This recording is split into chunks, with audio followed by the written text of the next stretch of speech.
right, this is the I Am Rapaport Stereo Podcast. Cold opening. This is called a cold opening. It's going to sound a little different than the high quality audio that you're used to in the rest of the podcast. But it's come to my attention that some fucking idiot in Cleveland, a Cleveland Browns fan, the Cleveland Browns just went 0-16. 0-16. That means they didn't win one fucking game. And some idiot fan, some dumb fuck, has decided to throw a parade where they walk around the football stadium of the Cleveland Browns, who just went 0-16. They were so close to winning last week's game and ending the season 1-15. But they couldn't even do that. That poor kid who dropped the pass, can't remember his name. And why would I? Why would I remember a wide receiver's name on an 0-16 team? But that's not the point. Some dumb fucking fan decides and got sponsored. You can get a GoFundMe for any fucking thing in the world. They set up a GoFundMe account, raised $10,000, got a sponsorship from Excedrin, the aspirin, to have a parade in 3 degrees piss cold Cleveland winter weather where they walk around the stadium. These dumb fucks. This just goes to show how little there is to do in Cleveland. You probably couldn't do this in any other major city in the world. In the fucking world, there would at least be a game room or a casino or a concert or something else to do with your fucking life, but only in Cleveland, where you have nothing better to do with your life than to throw a parade for a 0-16 team, where these fucking guys, these poor pathetic pricks in Cleveland, are gonna walk around the football stadium that I don't know the name of. I don't even know the goddamn name of. Why would I know the name of the stadium of a 0-16 team? They're going to walk around the stadium, okay? And then they're going to form themselves into the number 0. Like, we're zeros for being out here. The team is 0-16. And we're zeros for being out here. Our life is so fucked up that we're parading around in the dog shit cold winter of Cleveland. You know what a protest is? You dumb fucks. A protest is don't show up to the fucking games anymore. That's a fucking protest. Stop showing up. Okay? Be mad as hell and don't show up anymore. You don't throw a fucking parade. 0-16 is not something you should be celebrating. These fucks are saying it's a protest. Protesting what? I want to protest your protest. Okay? This only happened, I think, 2 fucking times in the history of the NFL. With the Detroit Lions and the 2017 Cleveland Browns. And the Detroit Lions, the good, hardworking, tough American people of Detroit, you bet your sweet ass they didn't throw a parade. But more importantly, the Cleveland Brown fans, I know you have pride. Cleveland has some of the greatest, hardest working people in the world. It's fucking Cleveland. Shout out to Bobby Womack. Shout out to Charles Oakley. Charles Oakley, you need to shut this shit down. Okay? And I think that anybody that shows up at this fucking parade/protest should be held down by Bernie Kosar, Ozzie Newsome, and spanked bare ass while Bones, Thugs, and Harmony plays in the background. I am protesting this parade. Okay? This should not be happening. This is the true skinny genification/fuckboyification of the NFL fan. Stop this while there's still time. See, I am Rapaport Stereo Podcast. Let's do it.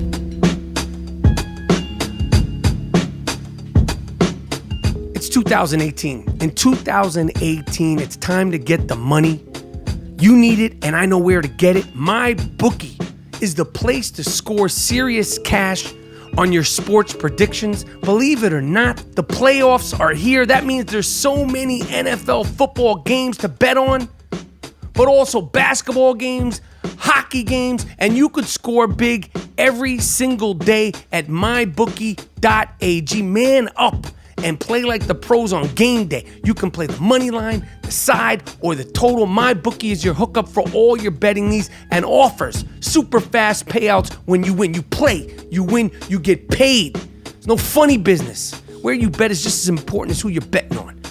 Okay, and if you want to make money betting on the games, you got to go to mybookie.ag. I trust them, but you don't have to take my word for it. You don't want to trust me? You don't want to take my word for it? Check them out for yourself. They have odds on every matchup and a mobile site that makes wagering on your smartphone a breeze.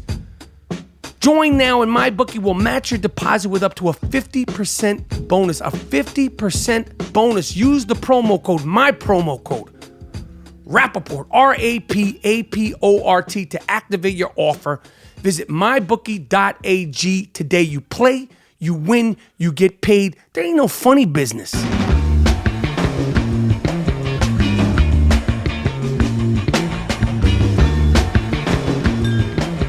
All right. Yes, we're back with another I Am Rapaport Stereo Podcast. We're here to give you the old razzle dazzle. Yeah.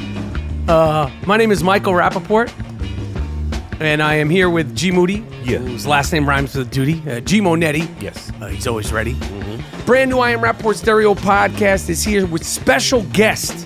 I love this fucking guy. I love the way he played. I love the way he's going to play. I hope his NFL career isn't over.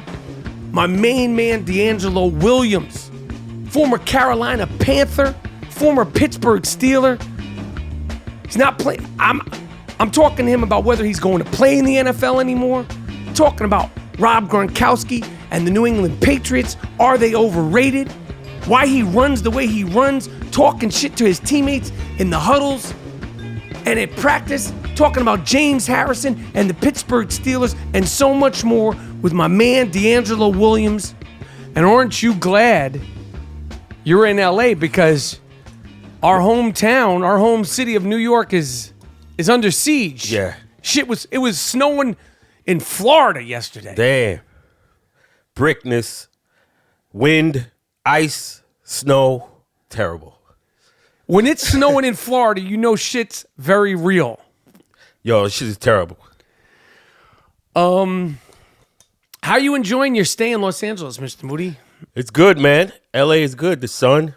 I wake up in the morning in fucking January. It's 65, 70 degrees. You cannot beat that. No, you can't beat you that. can't. I'm used to the brickness right now, so this is a reprieve from that. This is the I Am Rapaport Stereo Podcast, non-fact checking. We pride ourselves on non-fact checking podcasting. I don't even know where to start. There's just, it's every single day. You know, we had my man Scott Dworkin on an urgency podcast the other day. Yeah.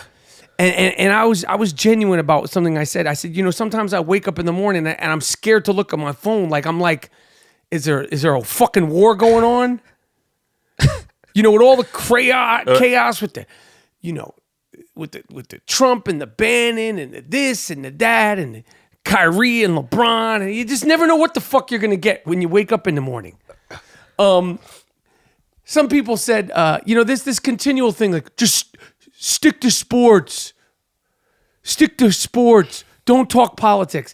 And it really bothers me. Obviously, this is the Karma Sutra of podcasting. We do all styles. Yeah. Many styles. Many styles. We're going to dive into everything and anything that we want to. So, all encompassing. Yeah. It's news. Why not? It's news. Yeah, it's news. we're a media outlet. The Iron Rapaport Stereo Podcast is a sort of media outlet of sorts. Yeah. But, people always say, I figured this out. People say, don't talk politics when they don't agree with your politics. Yeah. That's when they say, don't talk politics. Right. And that's fine. We're not supposed to agree. But it's the Iron Rapaport Stereo Podcast. We're going to do the damn thing. So did you watch this new Dave Chappelle Netflix specials? I saw excerpts, and I have to watch it. I hear it's fantastic. I love Dave Chappelle. Yeah. I wish I was as articulate. Does he? Yeah, deliver that shit. Because he's so funny, and obviously that's what he is. But he's so smart, but he's so articulate in sort of laying out his thoughts, his ideas, and his points of view. And he does it in such a sort of, he's so comfortable and so relaxed. And when you watch those Netflix set specials, they're not perfect, and used to be where a comedian would put out one special a year. We're in a different time now. Right. Get all the money you can. Right. Dave Chappelle, Chris Rock, Wanda Sykes, Bill Burr, all of them. Get all that. Get all the fucking money. Kick ass. Yeah. If they're paying him that much money, he's got that much material, keep going. Jerry Seinfeld, all these comedians, all of them. I watched so many of those different specials. But specifically Dave Chappelle, the thing that I liked about these most recent New Year's Eve specials, I believe they came out New Year's Eve. As I said, we don't fact check. Mm-hmm. I pride myself on that. Right. Is that he talks so much shit about the hot buzz, hot button topics that you're just not supposed to talk about now. Yeah. And there's no protesting. You cannot touch Dave Chappelle, number one, because of the respect factor. Number two, because of the shit talking factor. And number three, and he says something to this effect, because he's a black man. Right. When he makes jokes, first of all, it's comedy. But if it had been any other comedian of any other race, it would be hashtag ban Chappelle. Yeah, get rid of him. He's so offensive. But why don't they do that to him? It got to be more. They can't touch it. Because he says it too. I'm a black man. We've been fucked over for years. Right. So you're little gentrified. A little damsel in distress, vaudeville, Charlie Chaplin shit. He makes jokes about all of it. Yeah. And it's a comedy show, and there's humor in pain. Of course. That's why Richard Pryor is so funny. That's why, there's humor in pain. Right. Dark comedy. Yeah. Dark comedy, but now they want to, they just want to every hashtag ban Dave Chappelle. Yeah. I hate that shit. That's why I like to talk shit. Yeah. He's funny, man. Yeah. That guy is very, very funny. And he's in his comfort zone. And there's nobody says anything. What did he say? He just, there were so many different topics about transsexuals and, and just the sensitivity of everybody now and just. Oh, yes. I saw it when he said about Louis C.K. Yeah, and he said that, there's all that stuff. Right. That 99.9% of other performers or just white dudes, they'd be, oh, you can't say that. We're going to get you. Yeah. Hashtag fuck you. Yeah, we're going to wipe away your whole career. Yeah, you don't exist. This ain't Game of Thrones. Yo. Man, they be doing that shit, man. It's a scary time. It's a scary time. This dude, I never heard of this dude. It's been talked about a lot. This little fuckboy, Logan Paul.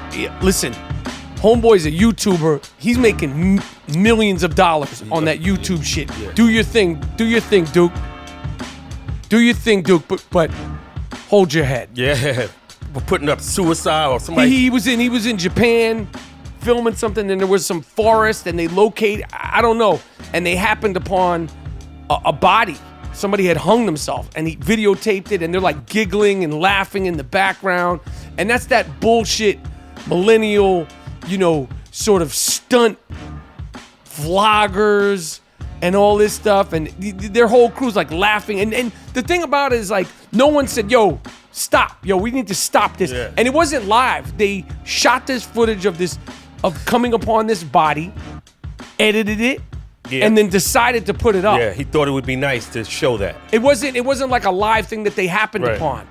But their response, so, obviously, to be so sort of like detached from things and to not be like, yo, that's fucked up, and then he's apologizing. Of course. YouTube didn't shut his account. I don't know. What's up, YouTube? You flag and take down other motherfuckers for you flag minor me. things. Flag me on Facebook. I get flagged every day. I stopped calling people crackers. That seemed to be the buzzword that kept getting me suspended on Facebook. I don't even respond to people on Facebook. I mean, the vile shit that they say to me, I don't respond. I call one guy a cracker, I'm shut down for a month. Yeah.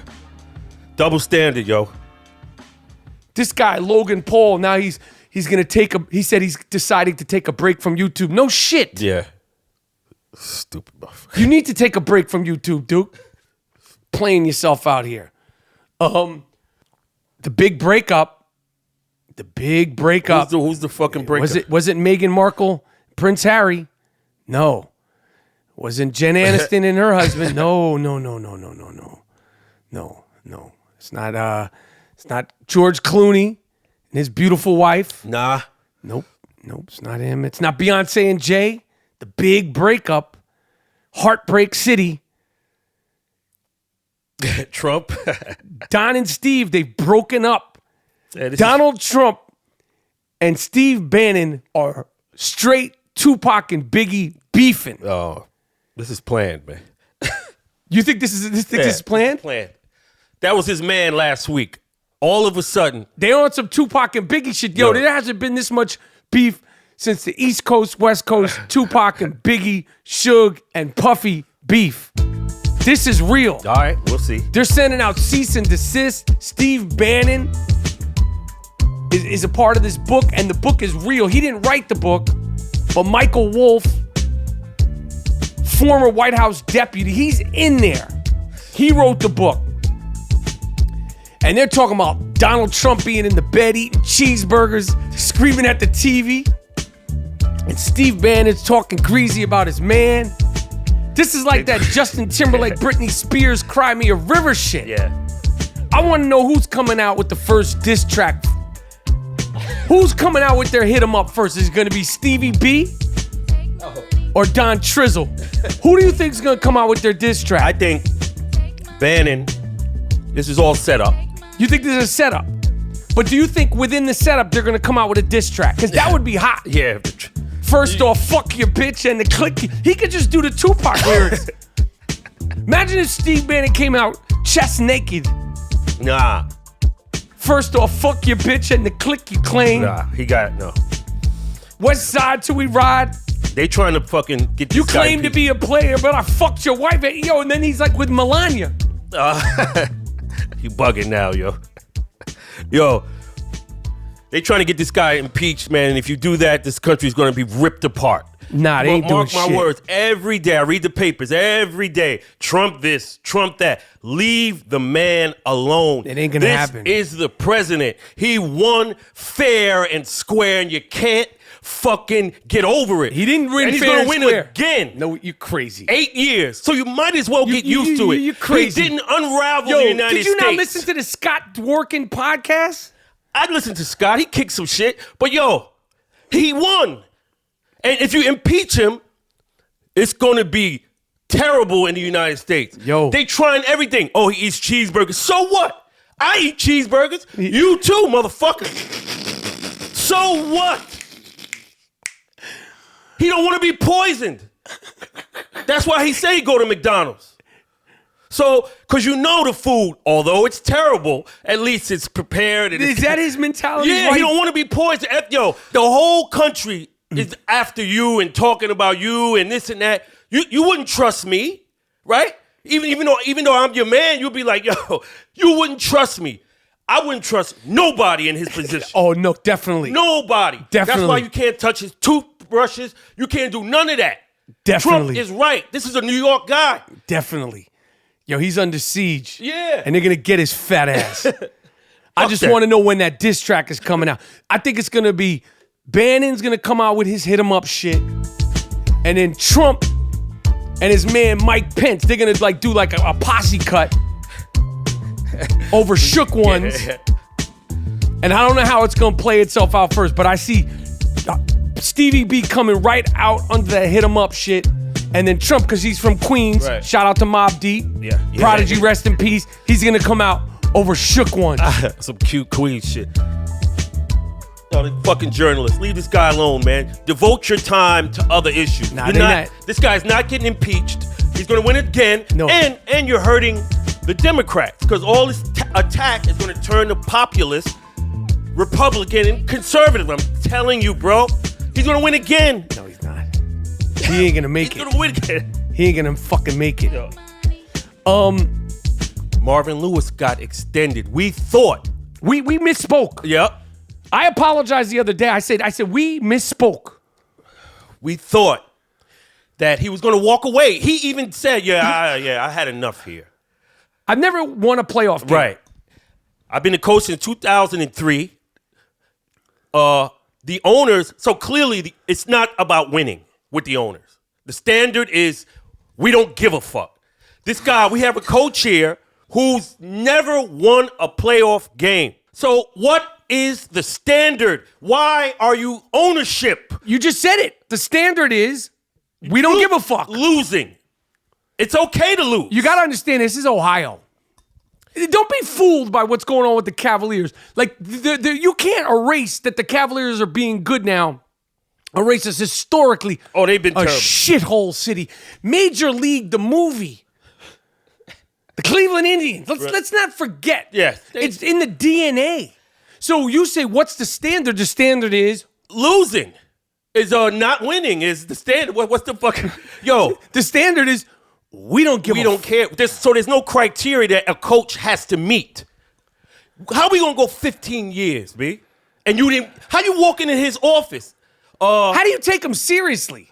Marvin Lewis just said, "Thank you, but no, thank you." Yeah, I listen, guys. You know what? I feel like you guys could be better off. Right.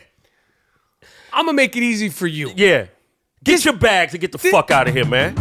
Get your bags and get the fuck out. Do the city of Cincinnati, of the Natty. Do the Natty people justice and say they wanted to give me the fucking job. But since I love the city so much, I decided to turn it over to somebody more accomplished than I am. Because how can I look the fans in the face at the banquets and we ain't never won no playoff game or nothing? So what am I doing here? But get your bags, dude. Get the fuck out of Cincinnati, dude. Get the fuck out of the Natty. The Natty. Yo, High Tech, get him out. Yo, High Tech. High Tech, come on, man. What's up? Shout out to High Tech. Shout out to Talib Kweli. Word.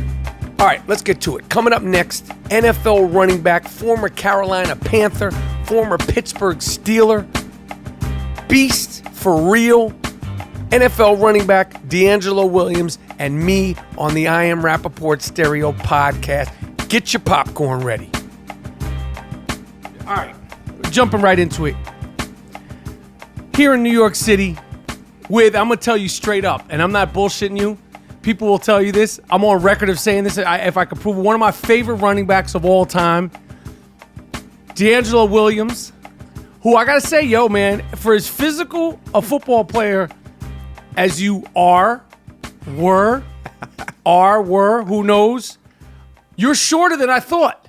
Damn. You should know because you play big. I mean, I know you're fast, but the thing I love about your style of play is like you were sort of you run over a motherfucker, you run around a motherfucker. So I was like, oh shit, like I didn't realize this. So, I mean, you built like a brick shit house, but I was like, I thought you were going to be like one of these big motherfuckers. So nah. You were one of my favorite players for real. For real. Like I loved watching you play Carolina. I loved watching you play Pittsburgh. And my first question is this. I mean, I got all sorts of questions. We're going to talk about WWE. We're going to talk about wrestling. We're going to talk about football, whatever else you want to talk about. Okay. We're going to talk about the one chip challenge. We're going to talk about that all. Are you playing football anymore? Because I'm on record. Don't make me have to prove. I was like, yo, Giants.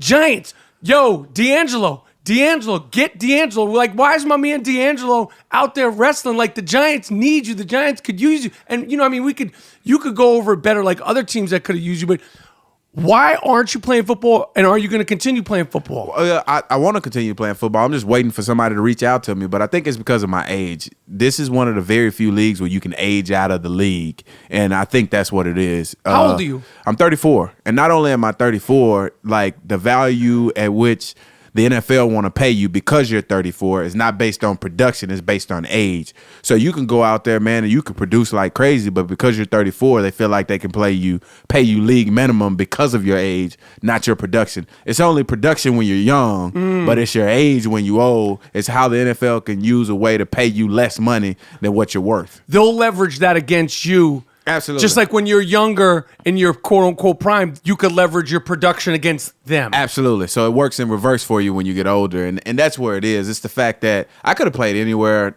and for any one of the 28 teams that I talked about that I'd play for a league minimum, but that's not something that I was going to do. I hear you. I hear you, man. I mean, by the way, I'm a senior fantasy football analyst. Okay. I'm a senior fantasy football analyst. Like I have the paperwork and everything. So I mean, how do you get paperwork to be a damn senior? I'll tell you about it. I I took tests. It's like I got the license. I got the certificate. But like you were one of the people like that. You always came through your whole career. Like you've always been a part of like a shared system. Obviously, when Le'Veon went down, you're kicking ass. Yeah. And then like Le'Veon's dope, but I'm like, why don't we both to have two dope dudes? Why should Le'Veon like be ground and pound? Maybe he's gonna get her, like push it around. Even with you and Jay Stu, it's like you get the ball, Jay Stu. Like I don't get it. So I mean, I just think your career is like you had a great career. And, I don't know. I mean, it's up to you. So do you think you're going to play football anymore? I mean, if they give me an opportunity, yeah. It's just, are you in football shape? Obviously, this season's done. I am in football shape. I'm 100% in football shape. I've been working out on my own, and I continue to do that with the same trainer that I've had for the last 11 years, I'm sorry. I've been working out with him, and I've continued to stay ready. So if that phone call was to happen, I'll be ready to step up and be ready to play right now, not, hey, I got to get ready. So if there's any teams out here listening to that podcast, hey, I'm available. Yo, it's coming down to crunch time, and they just signed. Kenny Britt just got picked up out of the blue. New England. They needed some wide receivers in New England though, man. They hurting over there, brother. Like they're in trouble without Gronkowski, and Gronk he presents challenges based on the fact that he's a tight end and a running back or a linebacker or a safety have to cover him, not a corner. And if you bring a corner in, then they just run the ball. So that's what a mismatch is created, is with Gronk being in the football game. But when you take Gronk out of that system, man, and they got to operate the way that they have to operate, it's tough. So Gronkowski, he's the real deal. Yes. When he's healthy. Yes, when he's healthy. But obviously, you can't teach 6'8", though. You said it when you walked in here. He's like, legit 6'8". Yeah, like, I mean, hell yeah. Do you not see him? He looks like a damn dinosaur. Yeah, he's big dude. Big dude, and then he has his catching radius is just unbelievable. And then he has that rapport with Tom Brady. So having that rapport with Tom Brady, being 6'8", having the wingspan that you have, being able to put the ball anywhere, and then people scared of the name, the New England Patriots, you got that monarch that comes with it. So yeah, I mean, you got all that encompassed in there, but then you take all that away, and then Tom Brady is not so heroic.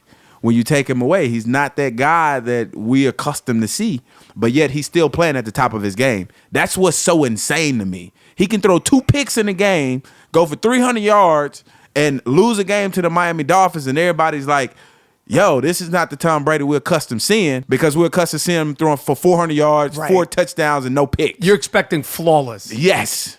That's the bar that everybody should strive to have and achieve. Throughout your career, you've seen everybody. Yeah. Is he the best? Is he the best?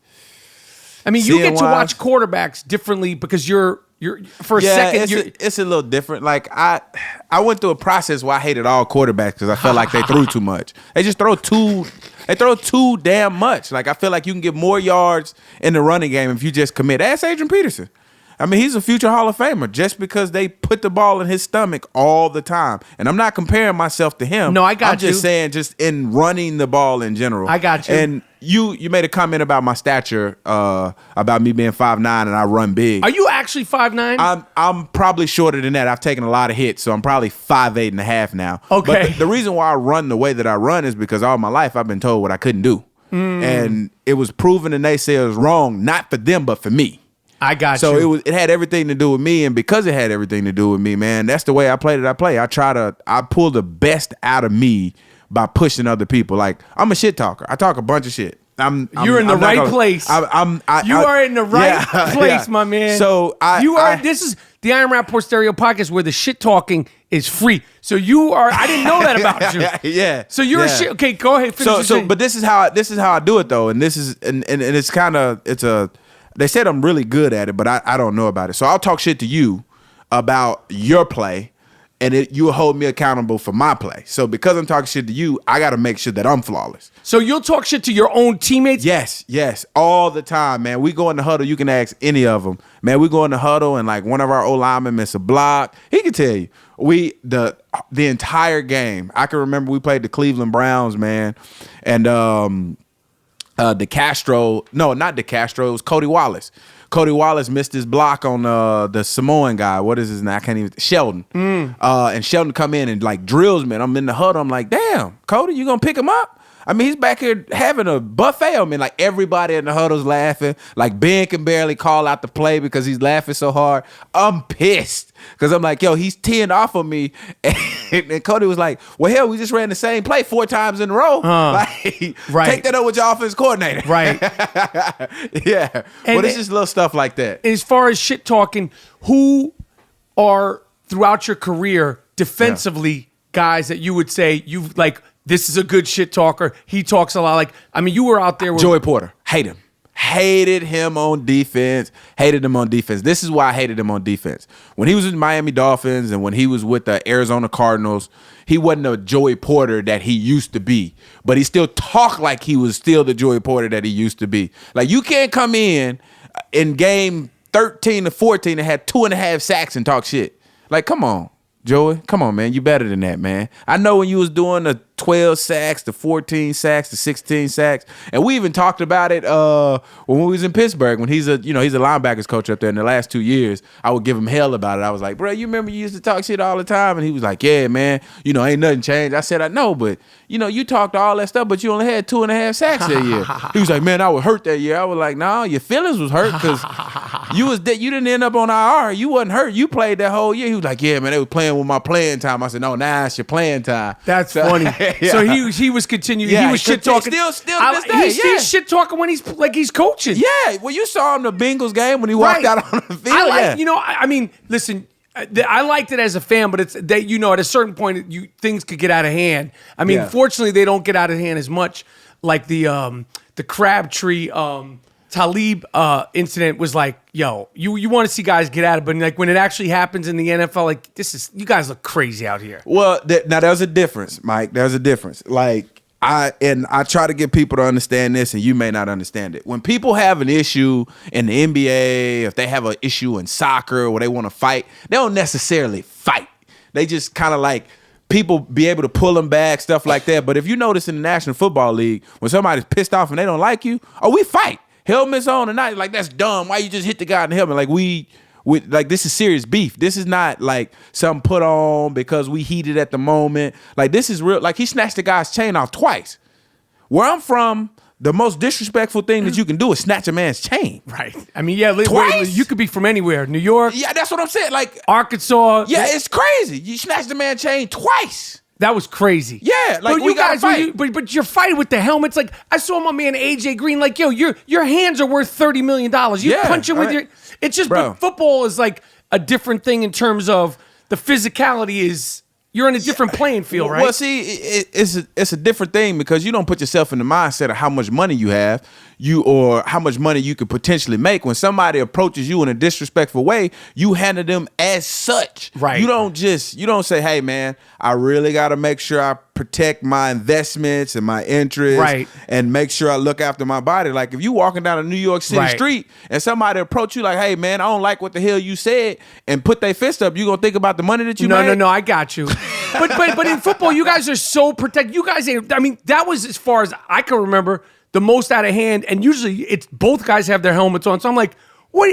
The one that was funny, And you know the big linemen ain't doing shit. They were talking shit to each other. I can't remember. It happened this season, but they were up in each other's face, and then their mascot. They got stuck. Yeah. I'm like, you got to be like, all right. Yeah. So who would be another shit talker you would say historically, like that defensively that goes? I mean, Ray Lewis, Richard Sherman, Crowder. Crowder was a shit talker from the Miami Dolphins. He wasn't there long. Barnett from Green Bay. I remember we played. I was with Carolina Panthers and we played them down in Green Bay, and I had 4 touchdowns and. I had 4 1-yard touchdowns. I had almost 100 yards rushing, and then he just started barking. He was like, "We don't even know who you are. What's your turn around? Let me see the name on the back of your jersey." And I just kept pointing at the scoreboard because at the time, I didn't really talk much crap because I was just like, I don't want this guy to like try to take my head off and try to hurt me or something. Right. But then after that, I was just like, man, it's no hold bar, man. Damn him. I'm going all in now. So I usually just talk crap to the guys that I play with because it'll make them play better, and then it'll hold me accountable for my actions, whether they want to or not. Regardless of how many years I've had in the league, they'll respect me from the play that I'm doing right now, not from my play over my career like they do some guys, and I'm not even going to go there. I got you. I got you. So who offensively, either on your team or on other teams, would you say talk shit? Like, the biggest shit talker ever on offense is Steve Smith. By far. Like Steve, he's talking shit to the D-line, the linebackers, the corners. I remember we was playing the Washington Redskins. When you were with Carolina. When I was with Carolina, it's the funniest thing that I've ever heard in my life. So Steve is like barking at the defensive line, like I'm talking about he's pissed. He catch a screen, like shake a couple D linemen, and like he's just going in on the D lineman. And then Ryan Khalil walks over and he was like, "Hey, Steve! Stop it, man. You don't have to block these guys." That's funny. That's funny. Hey, dying laughing. I was like, because he got to deal with all of it. I was like, Ryan, that was the funniest shit I've ever heard in a football game. That's funny. Like, Steve, stop it, guy. You don't have to block these guys. That's funny. So he was about like his shit talking. Absolutely, man. It does not matter, man. We could be in practice. We could be in a game. We could be out in public. It does not matter. He keeps going. When he's competing, his shit talking levels at a whole nother. I mean, it's a whole nother level, man. So you had such a great run as a Panther, and you had such a great run as a Steeler. Do you consider yourself a Panther or a Steeler? Like, that's where you're going with this. No, huh? but you know what? I was thinking it's like you could say both because you kicked ass in both places. Yeah, and a lot of people they try to stick me with the Panthers because I played there for 9 years. Right. And then the 2 years that I had at Pittsburgh was phenomenal. I had a great time, playoffs both times. But the way that things happen in Charlotte and the way the Panthers released not them releasing me, but it was how they released me in terms of, they called me in the office and they was like, "Look, man, we only got one football, and Cam's running the ball, he's throwing the ball. I mean, in our opinion, he's our best running back." And he was like, "We only have one ball. We got to let you and Stu go, and you got to go." And it's just like that. Just like that. Did you see it coming? I knew it was coming because I broke my hand the year before, and they had me inactive. Even when my hand was okay, I was still inactive. So the writing was on the wall. It was just, I was trying to figure out how they was going to tell me because I've been there for 8.5 years. The way that they handled my mom and nobody going to the funeral or saying anything, like I single-handedly, and that's one of the things that I'm very happy about. I single-handedly changed some of the protocol in Carolina on how they handle deaths. I look back now and they show up to guys' funerals of their parents and stuff, because what people don't understand, when you hit 30, 35, that's when the older generation start dying off. I tell people don't understand the sacrifices of football players, not from their work ethic, but if they're family oriented, it take a lot from that. And people ask me, "Man, would you let your son play football?" Hell no. Not because of the brutality of the game, but what it's going to take from my father-son relationship. I wouldn't want that on anybody else. Wow. It has nothing to do with the brutality. Wow, that's deep. That's a heavy thing to say. Yeah, imagine just seeing your son on the weekend when he's playing. Right. That's that's what it is during the season. Right. You guys are busy. Yeah. When Carolina released you like that, even though you kind of said you saw the writing on the wall, are you kind of like, damn, this is a business? Yeah, well, I knew it was a business before that, but even with a business, so this is what I try to get people to understand. The business aspect of football doesn't come up until there's decisions need to be made. So you have a family in the locker room, and then the people that's doing the business are upstairs, have no connection to you, none whatsoever, but the simple fact that you guys play football for that organization. So the people upstairs don't care to know you, know anything about you. You probably had 1 or 2 or maybe 3 at the most conversations with the people upstairs making the decisions. I got you. So we're family oriented in the locker room. Everybody in there, we're fighting for a common goal, including coaches. Coaches, players, there's some coaches, man, when they fire some of these players, don't even know that the player's been fired. They have to come to, like, the coach find out, like, yo, what do you mean you've been fired? Like, yeah, I've been let go.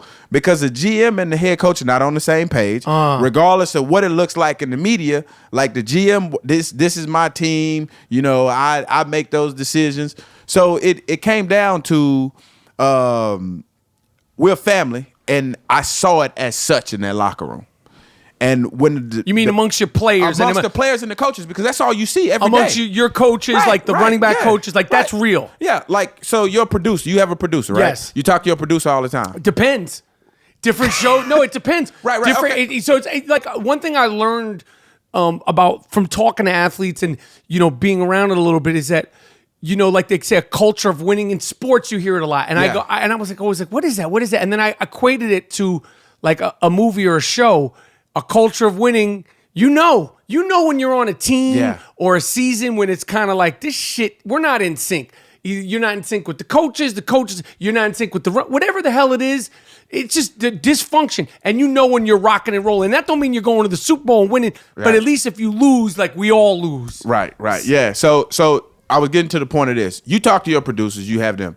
How often do you talk to the boss of your producer? Never. Right. So if he make those decisions on to get rid of you, you're like, okay, I understand that it's a business, but you're gonna miss that producer.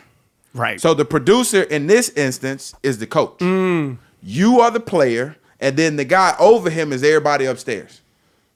I got you. That's the business that we live in. I got you. So when people be like, man, you didn't see that coming, like, no, I was rocking and rolling with my family, and then some guy from upstairs came downstairs and said, you're fired. I got you.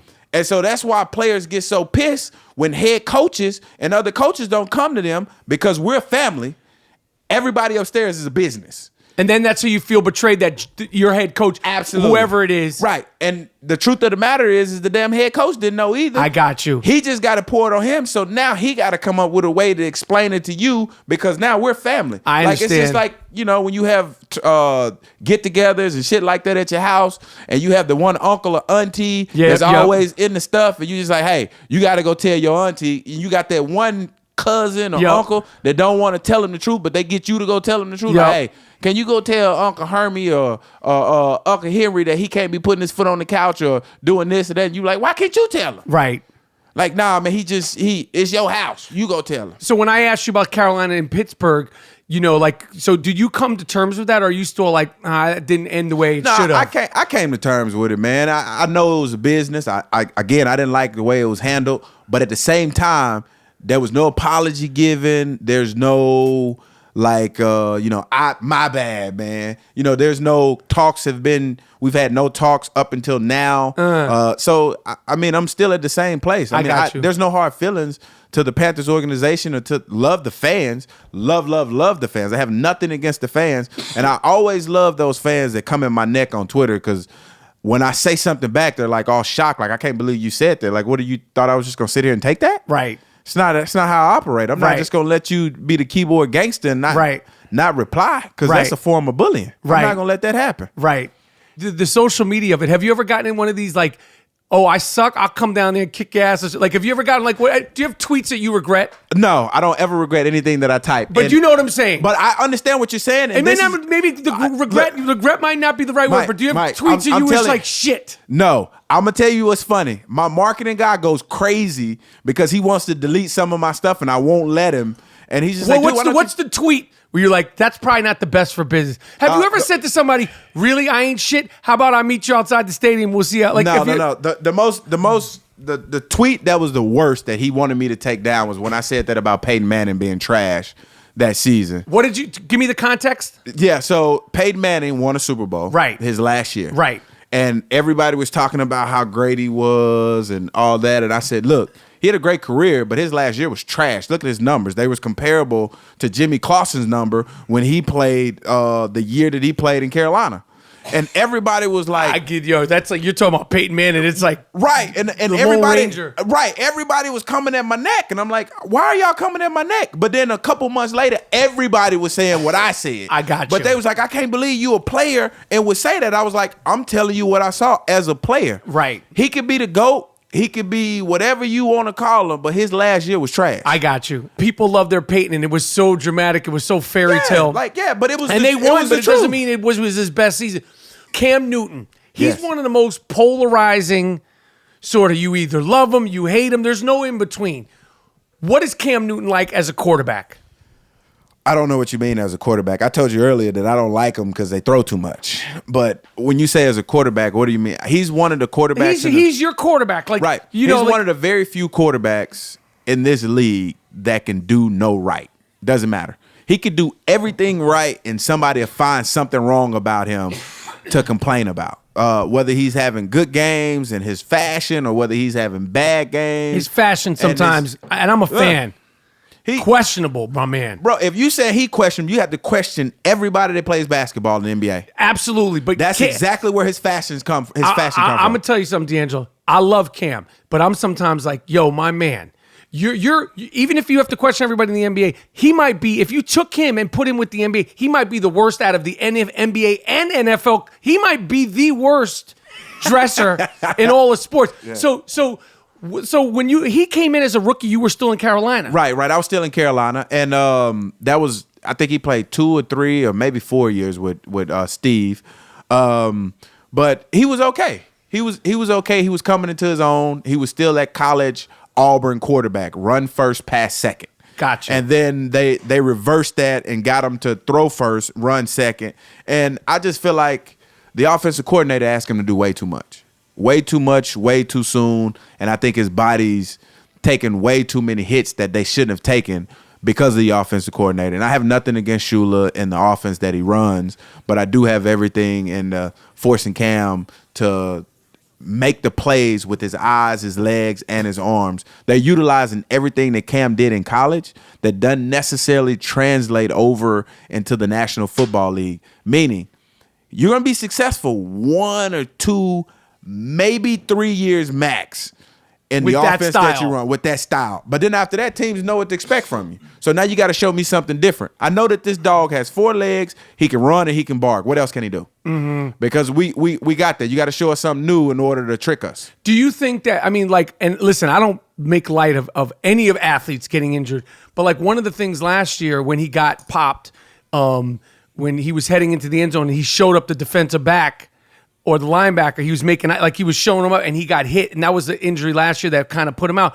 Like to me, I was like, yo, just run in the end zone. Yeah. Like, yo, these guys, this ain't college. And you're bigger than everybody, but yo, and like remember he was running in and he like looked at somebody or slowed up. I have a theory about that though. Give it to me. This is my theory about that, and I want everybody to take a look at that play and a lot of plays in the National Football League from last year into this year. So my theory about guys showing guys up during a play was the fact that they couldn't do the touchdown celebrations that they were able to do this year. You look this year, everybody's running, finishing their plays because now they got choreographed end zone celebrations. So they don't have to worry about, hey, what am I going to do? I got to get this in. Gone are the days of showing up a guy running backwards or throwing the ball before you get in the end zone. You want to make sure you get in the end zone and celebrate with your buddies. That's what the NFL has come to, and they've even got segments on TVs. People talk about it. Like, that's the NFL that they needed 5, 6, 10 years ago. I agree. That they took out. And all the people, and I told Roger Goodell this to his face when we had this meeting about this. I said, dude, it's funny and ironic to me that all the guys that are making these decisions on whether or not you can group celebrate or not celebrate are guys that haven't played in the league or on defense. What did he say? He looked at me and he just kind of smiled and he was like, "What do you mean?" I was like, "Because everybody on defense hate the fact that offensive players score when they get in the end zone." You mean they celebrate? They celebrate, yeah. Like people get pissed, and I'm like, "You got look who's making the calls." Right. Of All course, y'all the on defense. Everybody on defense, or is you, Roger? And I don't know how many years you played in the NFL, but I'm sure we know. And it's zero. When you go through what you go through to get in the end zone, Yeah. whether it's a 1 yard or an Antonio Brown, like you just risked your life. You did some superhuman shit. Yeah. All you guys do superhuman shit every goddamn game. You get in the end zone. I would strip naked, run around the damn stadium, come back, get clothed, and go to the sideline. That would be my dance. Like I'm butt ass.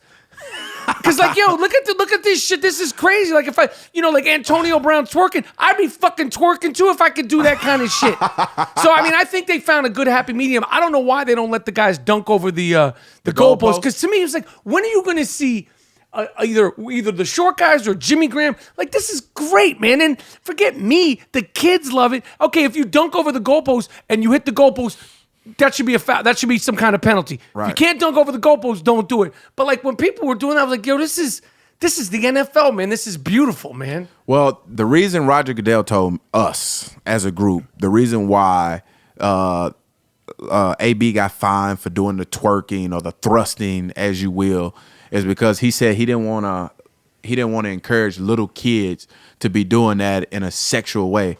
I said, dude, when these kids get older, they're going to be having sex anyway. Yeah, just relax. So what are you protecting them from? As long as it's just like there was nothing wrong with what he was doing. Like there was, Yeah. As long as it doesn't get into like a 17-minute thing and, Yeah. and I think that there's no props. I think you got to let guys celebrate and let the natural, either it's choreographed. Like this year, it's so much fun. It's so much fun because you now if you flicking through the channel and somebody's in the red zone, you stop because you want to see what type of celebration that they're gonna do. And another thing, going back to AB, when he was getting popped for the twerking and stuff like that, we made fun of him in the team meeting room because we brought up the Key and Peele when they said the 3-pump rule. We was like, dude, you can't do 3 pumps. So he did it again. He got fined again, but for the second time. The only reason why he got fined the second time is because we made so much fun of him so many times about him doing just the 3 pumps. He did it again and only did 3 pumps. And we was like, bro, you can't do 3 pumps. You can do 2.5. He was like, bro, I didn't know, but they fined him the second time. That's funny. And he was like, bro, I ain't doing it again. I was like, yo, that is funny. That was the only reason why he did it that second time is because we said he can only do it 3. Still in Carolina, the Steve Smith Cam, like, did they just not get along? Was it 2 alpha dogs? Is Steve just like, because Steve's not backing down from anybody. And I met Steve briefly. He's like your height. Yeah. And he talks shit, and he's talking about like an alpha dog. Like he's not. Oh, he's definitely an alpha dog. I think they had a working relationship like any coworker has. But at the same time, when Steve stepped out on the field, he demanded excellence from his quarterback, from his running backs, from his offensive line to everybody. And if you didn't give him that, he let you know. And I don't think the organization as a whole liked how he let Cam know that, hey, you're not playing up to the expectations that I need you to play for us to win a world title. And I think that was one of the reasons why they let Steve go, is because Steve couldn't continue to be the alpha dog in Carolina with Cam being there, and they wanted Cam to be that alpha dog. Cam wasn't the captain the whole time Steve was there. You're supposed to have 4 captains. They made a 5th captain for Cam to make him, to try to push him into that leadership role. And this kind of things rubs people. Yeah, it rubs people the wrong way. And then it just kind of got to where the organization was like, you know what, we got to let you go, Steve. And then he go to Baltimore and he balls out. And people are like, and then he hurt. He was going to retire, hurt himself, and kept going. Yeah, he kept going because Steve's one of those, I'm going to go out on my own terms, not on NFL terms, not on an injury term, on my terms. That's how Steve is. And everybody that I can name or think of that Carolina has let go that was somewhat of a big name went on to have successful careers at other places. Right. Yeah. And then it just pisses Carolina fans off even more. Right. Yeah. I mean, they were so damn close, but. Yeah. All right. So I got to ask you, Pittsburgh Steelers, I mean, as a football player, the Ryan Shazier injury, how did that affect you? What do you know about it?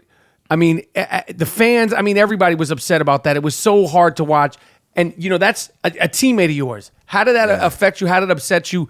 Where you at with it? What do you know about it now? Okay, so about his status. I don't know much about his status, but what you guys read, I hadn't reached out to any of the players because I'm one of those guys. I don't ever want to intrude on other players' personal life, and this is obviously his personal life.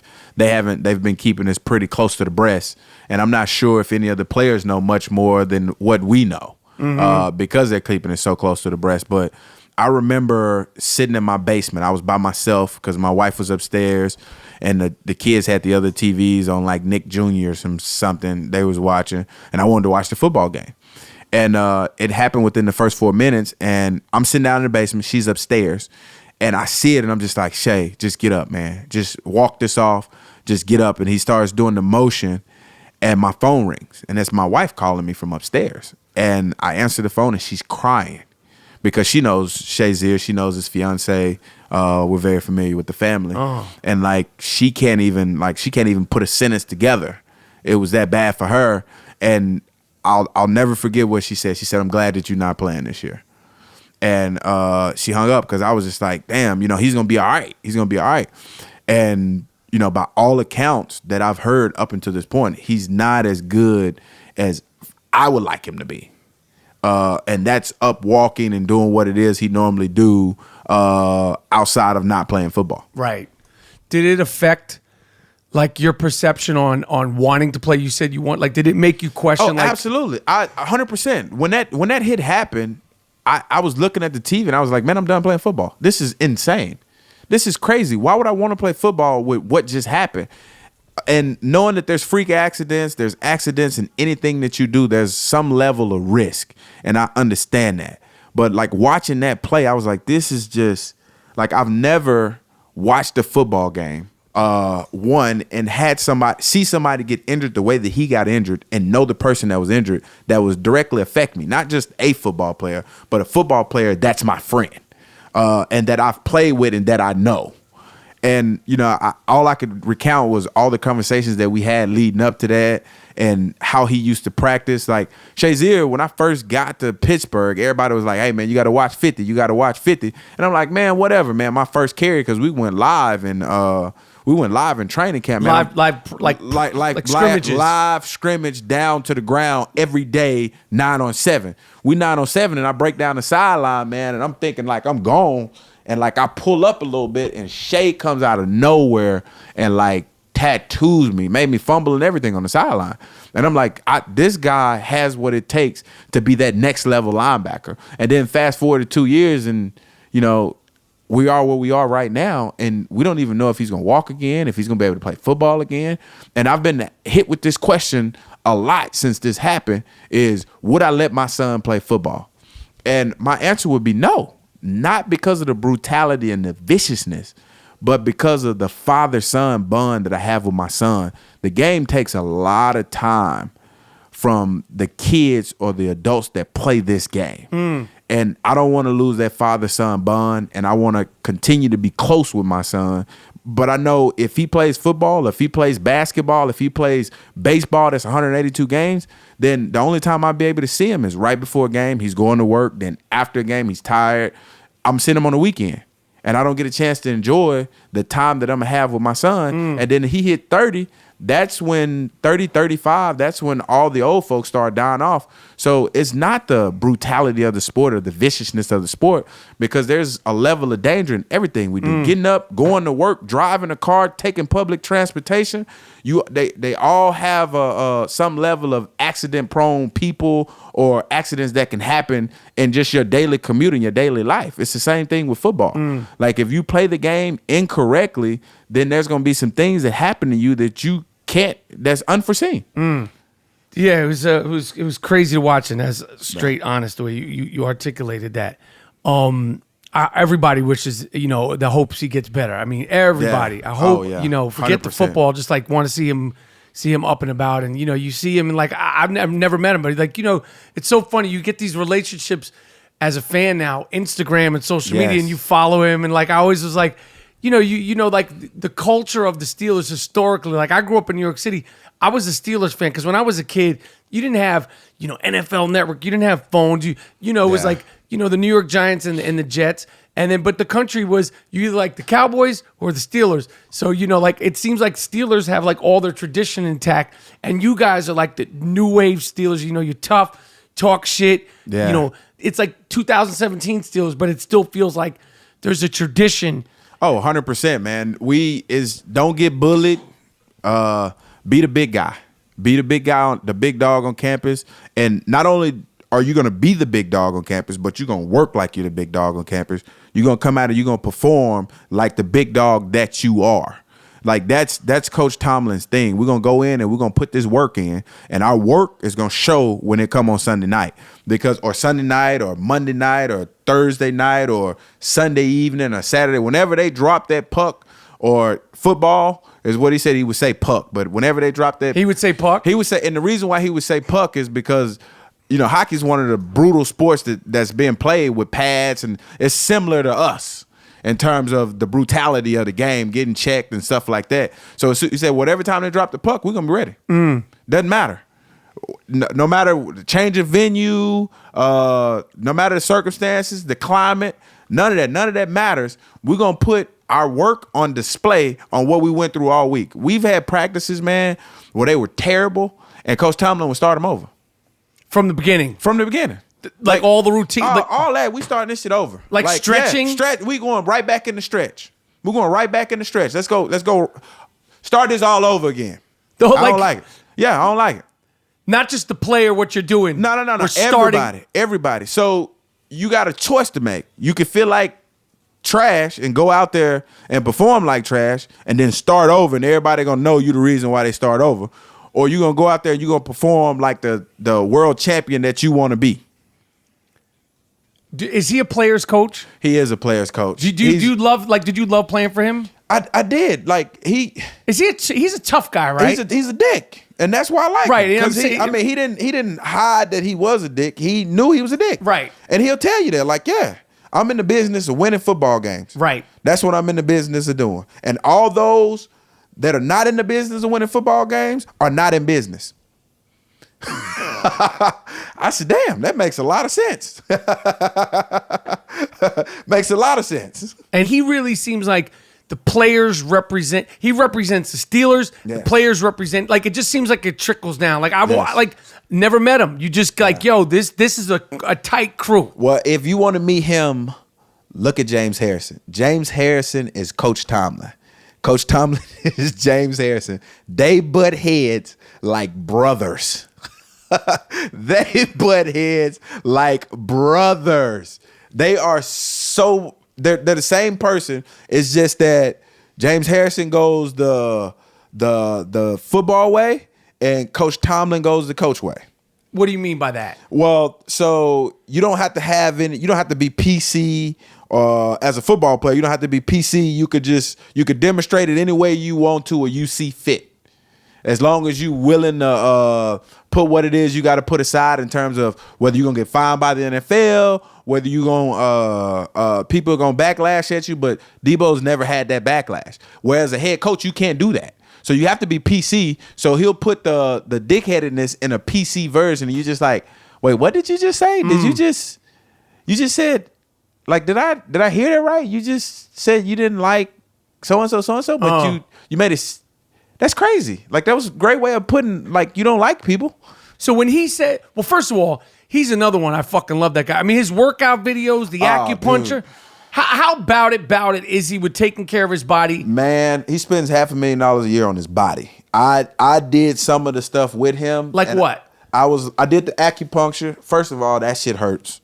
I like acupuncture. Oh, it hurts. Now you guys maybe do like the, you're coming off like football games, so you're not doing I'll do it for a sinus infection. This might be a shot at you, Mike, but I mean, I don't care. You can take it how you want to, but it's tougher when you have muscle versus when you don't have muscle.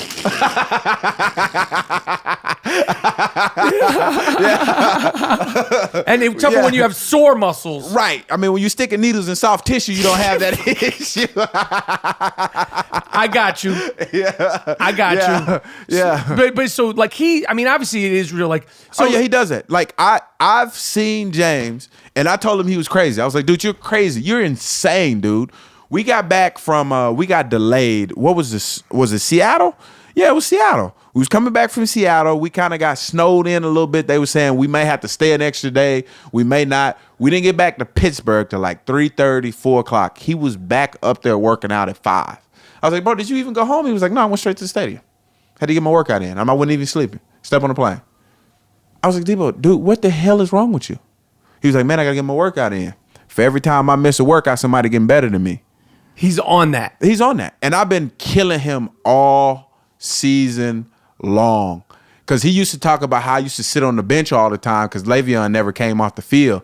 His ass been on the bench all year mostly. And I've been hitting him like, yo, you look good in your workouts, man. You can wear that same gear on the field. And what does he say?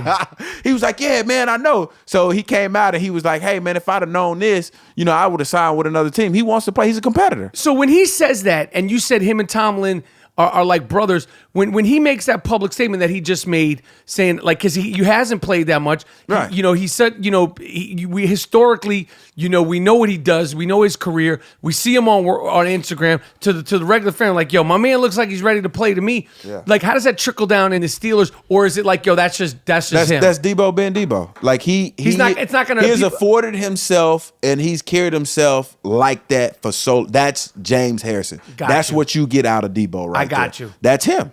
That's absolutely him. He's gonna tell you what's on his mind, like it or love it. It doesn't matter. I mean, he did the same thing with Roger Goodell. I wouldn't piss on him if he was on fire. Like that's James Harrison. He's gonna say the first thing that comes to his mind, and he gonna back up everything that he say with facts, because he's very calculated in what he say and how he say things.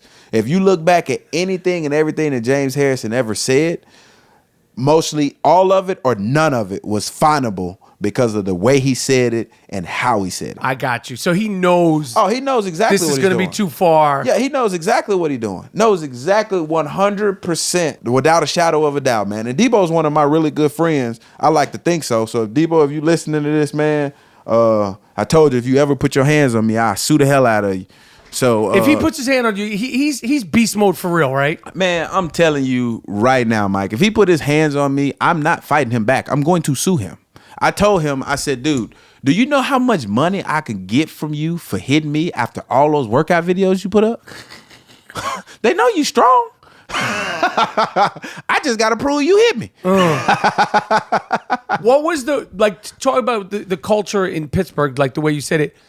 And I talked a lot of shit about this last year. Bro. And Antonio's one of my favorite players. When he was Facebook living, now we saw Tomlin talk about it afterwards. What was the stuff we didn't see? What was the reaction within? How do you deal with a star? Antonio's a star. He seems like he's just like he does his own shit. Mike, Give me the inside scoop. Nobody cared about that. The only people cared about that was the media. You know why the media was pissed off about that? Because they didn't get the scoop? No, it's because that's time that the media can't come in there. That's something that they can never give the fans. That video had over 1 million plus views. That's something that the media can't give you.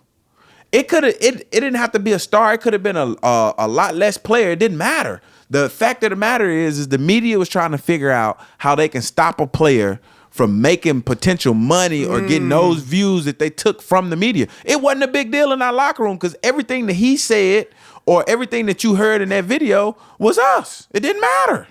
None of that. Nobody was tripping about that. We were like, yeah. Like, and the joke for the rest of the year after that video was, hey, man, we got to get this on camera, man. We got to put this on Facebook. We got to make sure we go live. Like, the lives increased because of that one video. Right. And it was a backlash. And, yo, we couldn't figure out in the locker room for the life of us, like, yo, Why is everybody tripping? Ah. And then come to find out, we was like, that was the 15 minutes that the media have to give us as players, that they'll never be able to get that inside scoop in terms of how Coach Tomlin feel, because that's the unedited, non-PC version of a head coach. That was like the real Rudy. Yes. You were like, we're getting and he gives those pep talks. Right. That was like the real shit. You can never get that in the media. And the media was like, how can we protect ourselves from more players doing this? And now you're taking the onus from us, and you empowering the player. That's interesting. You're empowering the player now. That's interesting. That's very, very interesting.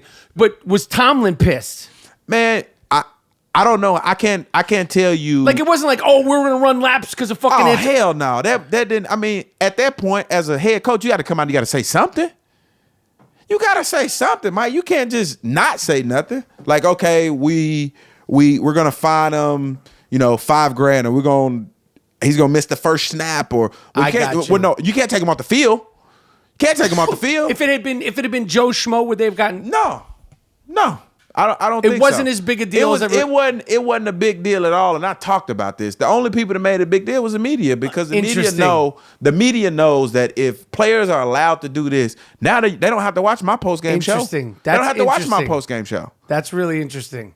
They can't watch my post-game show. So now guess what? So Antonio Brown says, hey, Facebook, I'll give you 4 videos, inside scoop, if you pay me $5 million to give you that. Okay. Because I know everybody gonna go over to Facebook and watch his Facebook Live, because he now has the power to show you some shit that you cannot get in the media. But then what happens when you're like, well, shit, DeAngelo, they might not give me 5, but yo, I'll do 8 videos. You could give me 3, and then Le'Veon's like this, and then Joe Blow tight end is like this, and then second string's like, yo, I got the wild shit. I'm gonna. It doesn't get it doesn't get bad, because we know as players what fans can handle and what we can show them. Interesting. We know what we can show them and what we can't show them. Like, when your boys call you when you're around your wife, based on the first couple of words, like, hey, man, hey, hold up. Hey, let me hit you back, man. I'm with the wife. As opposed to they call you and be like, man, you can handle it. Like, okay, what you got? I got you. Yeah, you know exactly how the conversation gonna start, and you know if they can handle it or not just based on the first couple of words. Like, okay, all right, that's a good one. They can listen to this one. I got you. Yeah. I want to talk about wrestling, but let me just ask you a quick question. When I say cold, like it's a little cold here in New York. What's the coldest? Cold. What's the coldest football game you ever been in? I'm gonna be honest with you guys when I say this. I hope this stadium collapses. The stadium that I'm about to tell you, and it was a college stadium. I hope it burned down to the ground. Nobody gets hurt. Nobody gets hurt. We just want it done. We just want the stadium down. I wanted to go down like the stadium did in Atlanta, but on the first blow, not the second one. Right. Yeah, and I don't want a matter bus to block it. The Minnesota Vikings, we had to play them outside in Minnesota, negative 22 degrees. It was a game I broke my hand in. When you were in Pittsburgh? When I was in Carolina. Okay. My last year when I was in Carolina, okay. I broke my hand. It was negative 22 degrees. The stadium, the roof, it just fell in Minnesota with the Vikings. So we had to play them in the Gopher Stadium, the Minnesota Gophers outside stadium, negative 22, the 7th coldest game in NFL history. And the whole time I'm walking in, I was like, why did this have to be me? We go out to warm up. This is no lie. I'm not exaggerating. First of all, I don't see how people live in Minnesota. It's crazy. Like, it's stupid. That's how cold it was. I get out and I'm like, man, it ain't cold. I go out to warm up. 3 minutes into my warm up, I couldn't feel my hands or my feet. I went inside. I was like, yo, this is going to be serious today. Every time, no, literally, Mike, every time like it was a TV timeout or a huddle, Cam and everybody ran over there to the heaters to the sideline. Everybody on the Minnesota Vikings ran to their sideline. So every time they was like, hey, you got 10 minutes. Like, shit, tell us when it's 5 left, and then we're going to get back on the field. It was that cold in Minnesota. And not only was it cold, though, you think this hawk out here was striking people? That ain't shit today. Oh, dude, that hawk in Minnesota, like, was snatching people's souls. It was that cold. Like, I was like, why are people here at this game right now? It's negative 22 degrees. There's people out here with their shirt off. You right now gonna have a pneumonia. Like, you was out there like diagnosing people from the field. Like, yeah, you gonna have pneumonia. you ain't gonna make it to work tomorrow. Your nose gonna be running. Like, it was that cold. That's funny. Yo, it was that cold. That's funny. Yeah. All right. Are you wrestling? Are you going to be a wrestler? Are you in the WWE? I'm not in the WWE. They did reach out though. I did the one Impact Wrestling. I did it for my uncle. My uncle that passed, God rest his soul, about 5 years ago. He told me if I ever had opportunity, would I wrestle? And I was like, yeah, if I ever had that opportunity, but didn't know if I'd ever had that opportunity. So Josh Matthews, who's a commentator for Impact Wrestling, he was with WWE for a while, and I did some stuff with him, but not like wrestle or anything like that. I did some interviews and stuff at some WrestleManias. He got the commentating job at Impact, and he said, hey, man, you want to come in and wrestle one time? And I was like, yeah, sure, I'll do one. Not thinking it was going to be as big and I was going to be as good as I was because I only practiced 3 days. I was like, yeah, man, I'll do it. He was like, yeah, man, you come in the ring, you know, you can wrestle, you know, blah, blah, blah, blah, blah. I was like, okay, cool, I'll do it. He was like, why would you want to do it? I was like, you want to do this full time? I was like, no, I told my uncle before he died that I would do it and this would be dedicated to him. And he was like, okay, cool. Well, whatever. Because he didn't think I was going to be that good either. He was just like, he probably. So I told him, I said, well, give me a trainer. I'll come up and I'll train. And he was like, wait, what? I said, yeah, man, if I'm going to do it, I'm going to do it right. I'm not going to just get in there and hurt myself, even though I still almost damn hurt myself. He was like, all right, cool. He said he got 3 days. I was like, well, give me the crash course in 3 days. 3 days, put that match together. We get out there. Still didn't know who was going to win. We get out there, man, and we're wrestling, and they was changing stuff up during the match. And I'm like, whoa, hold up. Y'all taking this shit way too fast. Like, slow down, you know. But I was able to catch up to what they were saying and what we were doing because of what I learned in my 3 days, because I didn't want to hurt myself. So when I got up on top of the top rope, they tell me we never practiced that in practice on jumping off the top rope, right? So my guy Scott, who was my trainer, told me, he said, hey man, when you get on the top rope, jump as high as you can and then just come down and you'll be fine. I was like, okay, cool. He said that he was in the back, and when I jumped, he was like, holy shit. I didn't mean to tell him to jump as high as he can. I forgot he's an athlete, because he said he'd tell other wrestlers to jump as high as they can because it's not that high when they give it everything they got. He was like, you just kept going. And I was like, well, I don't know when he's going to come down. And when you came down, I was like, he 100% overshot that. And I was like, dude, I did exactly what you told me to do. He was like, yeah, I forgot you're an athlete, though. And I didn't know that you had bunnies like that. I apologize. That's my fault. And I was like, well, I just did what you told me to do. And that's how I overshot the table. I'm not putting it on him, but I'm putting it on him. I did exactly what he told me to do. Wait, I'm bugging out that so you only did that one time? Just one time. So let me ask you something. You're quote unquote 5'9". Could you dunk? I used to, but I can't now. But you used to be able now. to dunk, yeah, right? I used to be able to dunk, yeah. Like you were just on some like athletic crazy shit. Yeah, well, One hand, like at your best, 2 hands? 2 hands off of alley hoop. Can you palm the ball? Nah, I got small hands. Okay, but if you could palm the ball, like if you had a volleyball, if I could palm you could do all kinds of I shit. could dunk a volleyball right now.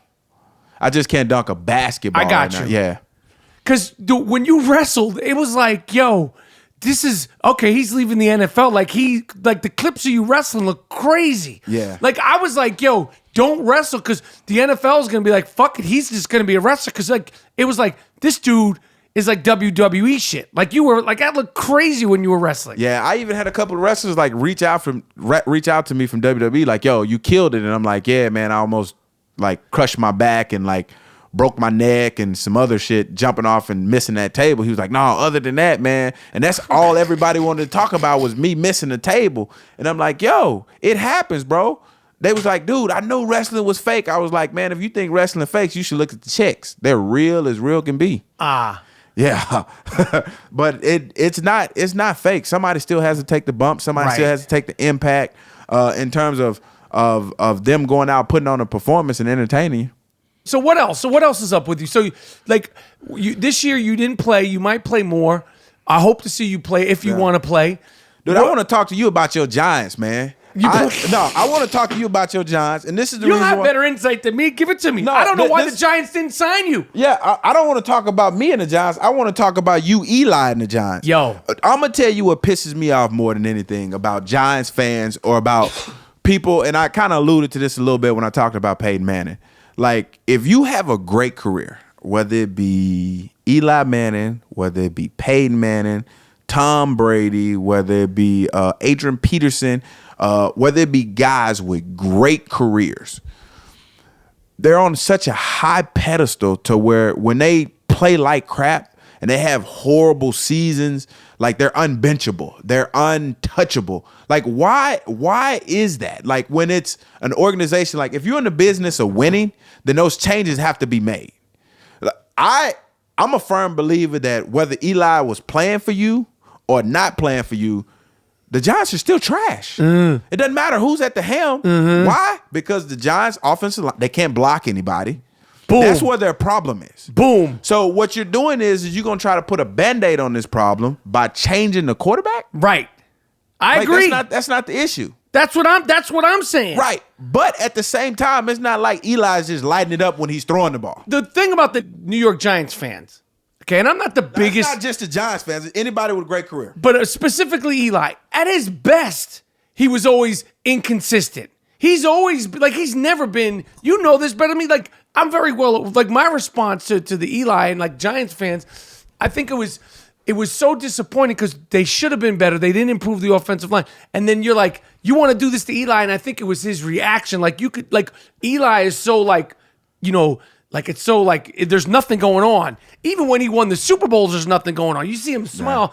Yeah. Like I say this, he got the face of a lost 9-year-old at the circus and the heart of a lion. Like, when they won the Super Bowls, nothing. Lose games, nothing. But, like, his reaction, I think, was like, damn, you saw, like, a guy who, like, his family is synonymous with football. So the reaction for the fans, specifically me here in New York, was like, this is your fault, McAdoo. What the fuck are you doing? You didn't. No one would survive out there. Was Aaron Rodgers, Cam, fucking Tom Brady? No, maybe Cam could do it, but he'd wind up getting hurt. Like, you put him out there, and then you're gonna bench him, and then the players were quitting and lose. The locker room and. Man, I'm gonna tell you the coward in that situation, in my opinion, was the damn owner. You gonna let McAdoo make the decision to bench Eli, which is cool. It wasn't the public's, they didn't like it. It wasn't a great public decision. Right. So how do you handle that? Oh, I gotta fire McAdoo. That was his fault. Are you serious? Are you serious? Come on, man. Stand by the decision of your coach. If I'm a head coach and the New York Giants position is open, I know if I come in there and it's not a popular decision that I have to make, I know that the owner's going to retaliate by firing me. Because it wasn't a popular decision. That was a coward's way out. Like, hey, I'm going to separate myself from this benching of Eli by getting rid of McAdoo. I got you. Yeah, get rid of McAdoo before that. Do you think that they were going to fire him anyway, or was that the icing on the cake? No, they was going to fire him anyway. They just had to they had to find a good time. And I'm almost sure they probably coerced him into benching Eli so they could, benching Eli wasn't a good public reaction. It's a good way for me to get rid of him. Mac, you got to go, man. That was a dumb decision that you made with Eli. And he's like, yo, he's not going to roll over because McAdoo want to go coach somewhere else. He's not going to roll. I got you. Yeah, and then on top of that, also, something else I need to talk about before we get off of here. I want to talk about Cam Newton because you just said something. Give it to me. That kind of shocked me. This is what I don't understand. Did you see my Cam Newton rant, by the way? I didn't see it, but I'm about to check it out. But okay, this is, and I don't know if this is right along the lines of you, but you know that Cam Newton, he was the MVP of the NFL for 1 year. He had one exceptional year that one of the best quarterbacks to play this game for 1 year. Everybody judges him. He's been in the league for what, 7, 8 years? They judge him off that 1 year. Hey, is he gonna get back to NFL MVP form? And I'm just like, you guys know that it was 1 year. Like 1 year, he's had an exceptional year. So what are you saying? I'm saying, are we gonna judge him off of the whole? Because there's certain quarterbacks. Hold him to that MVP. To the norm. Hold him to the norm. Don't hold him to the MVP status, because if you hold him to the MVP status, he's going to always let you down. And he's going to always let you down because it's so hard to win the NFL MVP. And the year that he won it, he had the #1 defense in every category. I said, if you're going to say so is that less about him or just it's like they're firing on all cylinders? I'm going to ask you this. Is Trent Dilfer a great quarterback? No. He's a Super Bowl MVP. I mean, he won a Super Bowl. Right. You gonna say that's all defense? Because you look at Cam and what he did when he was with Carolina when they went to the Super Bowl that year. They were beating team 45-6. Right. They beat Arizona back. Like, I'm like, they couldn't score. It's the same thing this year. And it was like, how does a good defense make your offense better? Well, if your offense get 13 possessions and the opposition get 5, then it's quite naturally you're going to have more opportunities to score points. Therefore, you're going to have more points. It makes perfect sense. So I just want people to hold Cam not as high as, hey, I want that NFL MVP caliber quarterback, and hold them to the whole of the sum of what he's done. Because everybody that asks me about Cam say, hey, can he get back to the NFL MVP form? And I'm like, come on, man. Like, you talking like he's won multiple MVPs. Like, when you said his name, you said Aaron Rodgers, the Cam Newtons, and the Tom Brady's. So and is he not in that league to you? Like, or is it?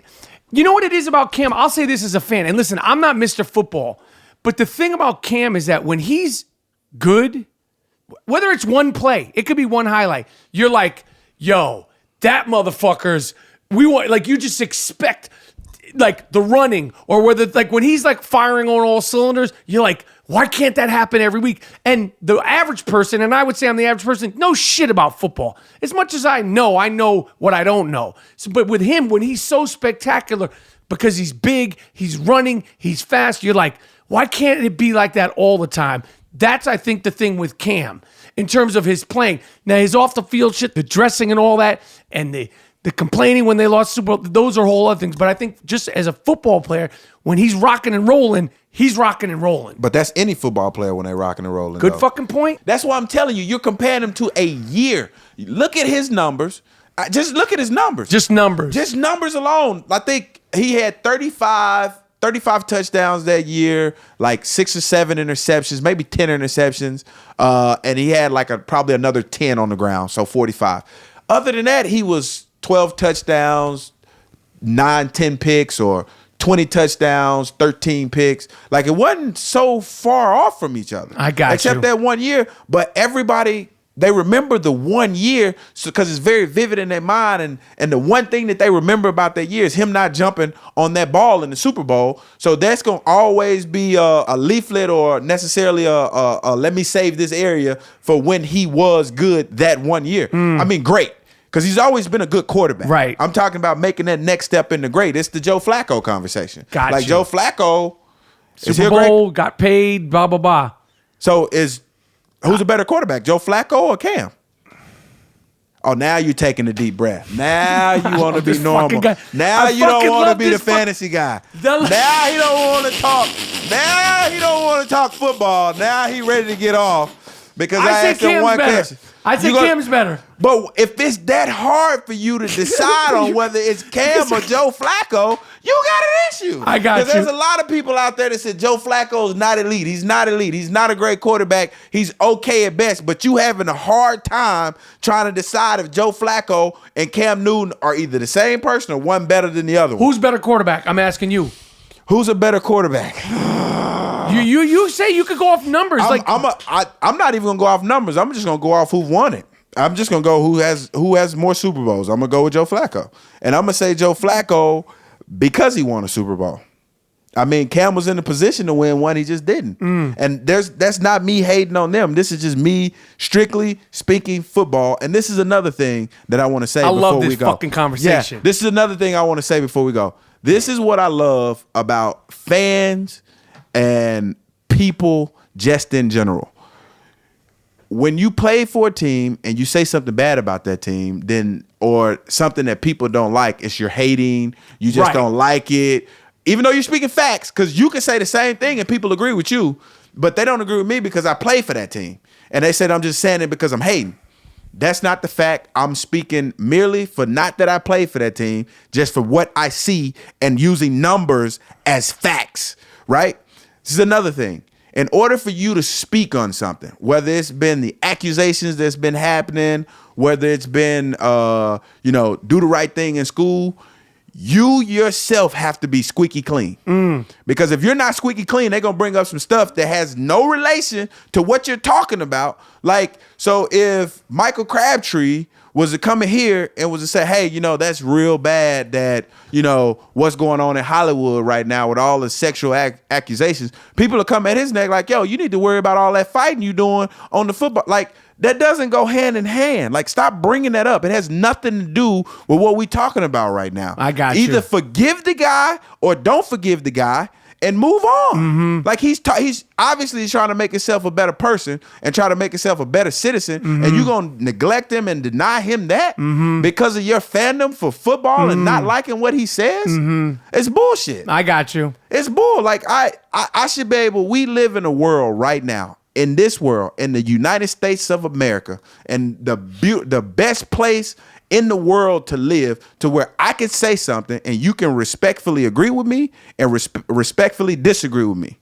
I shouldn't be upset at your opinions to where I dislike you or bring up something that you did in the past that has nothing to do with what we're talking about right now. Right. I should be able to speak on something that I know something about, even though I was accused of something else. I got you.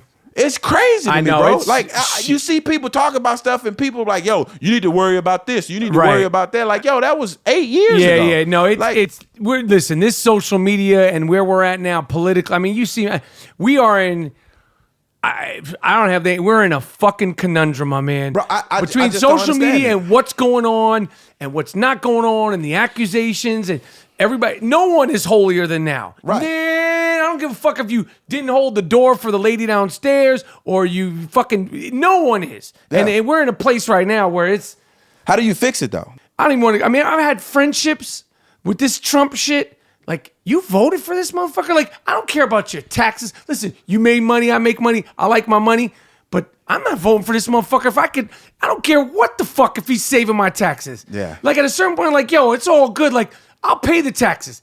I'm not fucking voting for this motherfucker and for the big picture. And then at this point, let's say you voted for him. If you can't go, yo, I made a mistake, or I'm never voting for him again. Like, we're getting into, this ain't an arm wrestling contest. This ain't a football game.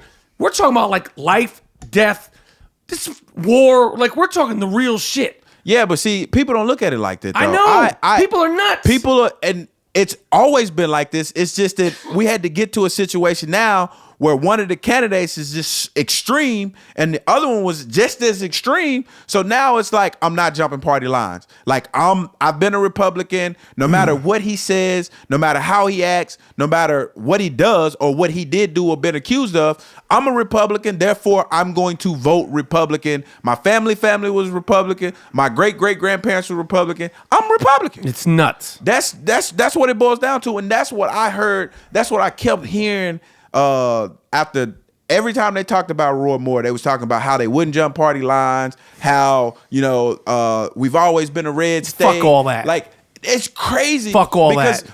This is the sad part, though. I understand what you're saying right now, but it's always been like that. Up until now, people are starting to realize, like, yo, I really should probably listen to what's coming out these candidates' mouths. Like, this next election, there's going to be a lot of people voting, but not voting because it's Republican or Democrat. Yeah. They're going to be voting like, okay, what did you say? Right. All right, now say that again. I was a firm believer, man. I honestly believe this. The reason why Donald Trump won the election is because he was one of the very few candidates that I've ever heard as a candidate that you can actually understand and you can be like, oh yeah, I get that. Like, when he was talking the way he was talking, it was no big words. You didn't need a dictionary or thesaurus to figure out what the hell he was saying. I agree with that. You're like, yo, I get what you're saying. I agree like, with that. You the common man. Like, I can agree get with that. that. I can get that. But not knowing, but this is what he was going to do. That's the hustle, though. Right. That's the hustle. That's the hustle. Now, I respect him for his hustle, though. I respect him for his hustle because a good hustle, you don't expect. You gotta respect. Totally agree. You gotta respect. Totally agree. And if he had gotten in there and surprised us, I would have said, hell, he did surprise. He just didn't surprise us the way you wanted him to surprise us. I'm gonna leave it on that. Yeah. Yo, this is one of my favorite conversations. We could go on and on and on and on. I am Rapaport Stereo Podcast. The shorter than I thought, DeAngelo Williams. We're about to eat this hot chip. Yeah. I appreciate it. We got to do this again. We definitely got to do it. And the fatter than I thought he was, Michael Rapaport. Fuck. Thank you, my man. Thanks. That was funny. Yo, listen, if you ever see me, 99.9% of the times, I never wear a belt. I wear a shoelace. Well, all that has changed. I wear a shoelace. Damn. That's what the skateboarders do, but I don't do that anymore because Grip 6 sent me the dope-ass belt. I got mine too. They sent the whole I Am Rapaport podcast team customized, engraved belts with our logo. The belt is low profile. That's why I used to wear the shoelaces, but now I got a Grip 6 customized belt. It's low profile. It's ultra lightweight. Check them out at grip6, grip6.com. Their Facebook is Grip6. Instagram is Grip6Belts. Twitter is Grip6 spelt out. GRIPSIX. Check out my Grip6 belt on my Twitter page. I love this belt. Go to grip6.com, grip6.com. Yo, your belt looks sick, man. Hell yeah. Go to Grip 6. Yo, all butter soft. And they are butter soft. All butter soft I Am Rapaport Stereo Podcast t-shirts can be found at store.barstoolsports.com, including the worldwide sucker shit t-shirt that is sweeping the nation. Of course, we have the You Fuck You t-shirt, the I Am Rapaport American flag tee, the Gringo Man Dingo tee, and so much more at store.barstoolsports.com. The I Am Rapaport Stereo Podcast t-shirt collection. It's all butter soft. Some New York niggas told me. Flawless crown, sevens, bags of black. We kill industry niggas and build maps. High power money, blimps with emblems, pimps. All of my hoes will spray you under the tents. Yeah, car shows and cases. Writing niggas out in the beacon, down to the annex. Lex, you should take it. Wide world of snippets, spiral glyphics, Caesars and blue eagles. I'ma make my music the business. And now for the all right, we're back. You hear that Raekwon? That's that Flawless Crowns. Yeah. Greatest chef. Park Hill, Staten Island, what's good? Yo, I heard that Flawless Crowns. I fell back in love with that. Raekwon. It's like soul rap. Raekwon. One of the best. I like that right there. Yeah. Just listening to him gets me hyped. That's the essence of that shit. It's the delivery, the cadence. It's what we like. Yeah, and it's just his style. It's style. It's rhyming. Like what Black Thought was doing. You see it. Charisma, the flair, the style. Bending the syllables to match. Going back, getting a word that, come on, man. Speaking of that, speaking of Raekwon, Wu-Tang, the whole collab, I want Raekwon on the podcast. Oh, yeah. Coming up, METHOD, man. Oh, yes. METHOD, man. We got the fucking Method Man coming up soon. Another great. I got to get the chef on here, too. Oh, yeah. So the NFL, I'm not saying it has something to do with the I Am Rapaport Stereo podcast. I'm not saying it didn't. They announced the upcoming NFL Hall of Fame inductees. This doesn't mean they're in there. These are the guys that are up for being in the Hall of Fame. Our guy, T.O. Terrell Owens, as he adamantly explained to me over and over and over, my guy, our guy, love this dude. T.O., what's good? T.O., what's good? He's up there. Randy Moss, Ray Lewis, Brian Dawkins. Shout out to Fife Dog. Fife Dog loved Brian Dawkins. I wanted to just say that because every time I think of Brian Dawkins, I remember he always used to talk about Brian Dawkins. Yeah, he was that dude, Dawkins. Joe Jacoby from the Hogs, Edgerrin James, Ty Law. That's a lot, damn. Yo. T.O., your hall ain't shit if T.O. don't get in it. He's for what? He's top 5 in a lot of... I think he's top 3 and top number 1. So... They want to make it a personality contest. What did this man do on the field? Isn't that the criteria? Isn't that what gets you in the hall? He did some wild. things, but put this man in the Hall of Fame based on his let him have peace, man. It's based on his accomplishment. So if number 2 in receiving isn't in the hall, And you got a lot of shitbags in the Hall of Fame anyway. You got a lot of scumbags in the Hall. You didn't vet them. And T.O. is no scumbag. No. He never ran afoul of the law. No. He wanted to win. Well, fuckers, man. Brian Urlacher is going to go in the Hall of Fame. He got hair on his head. He played his whole career with a shaved head. That's a problem to me.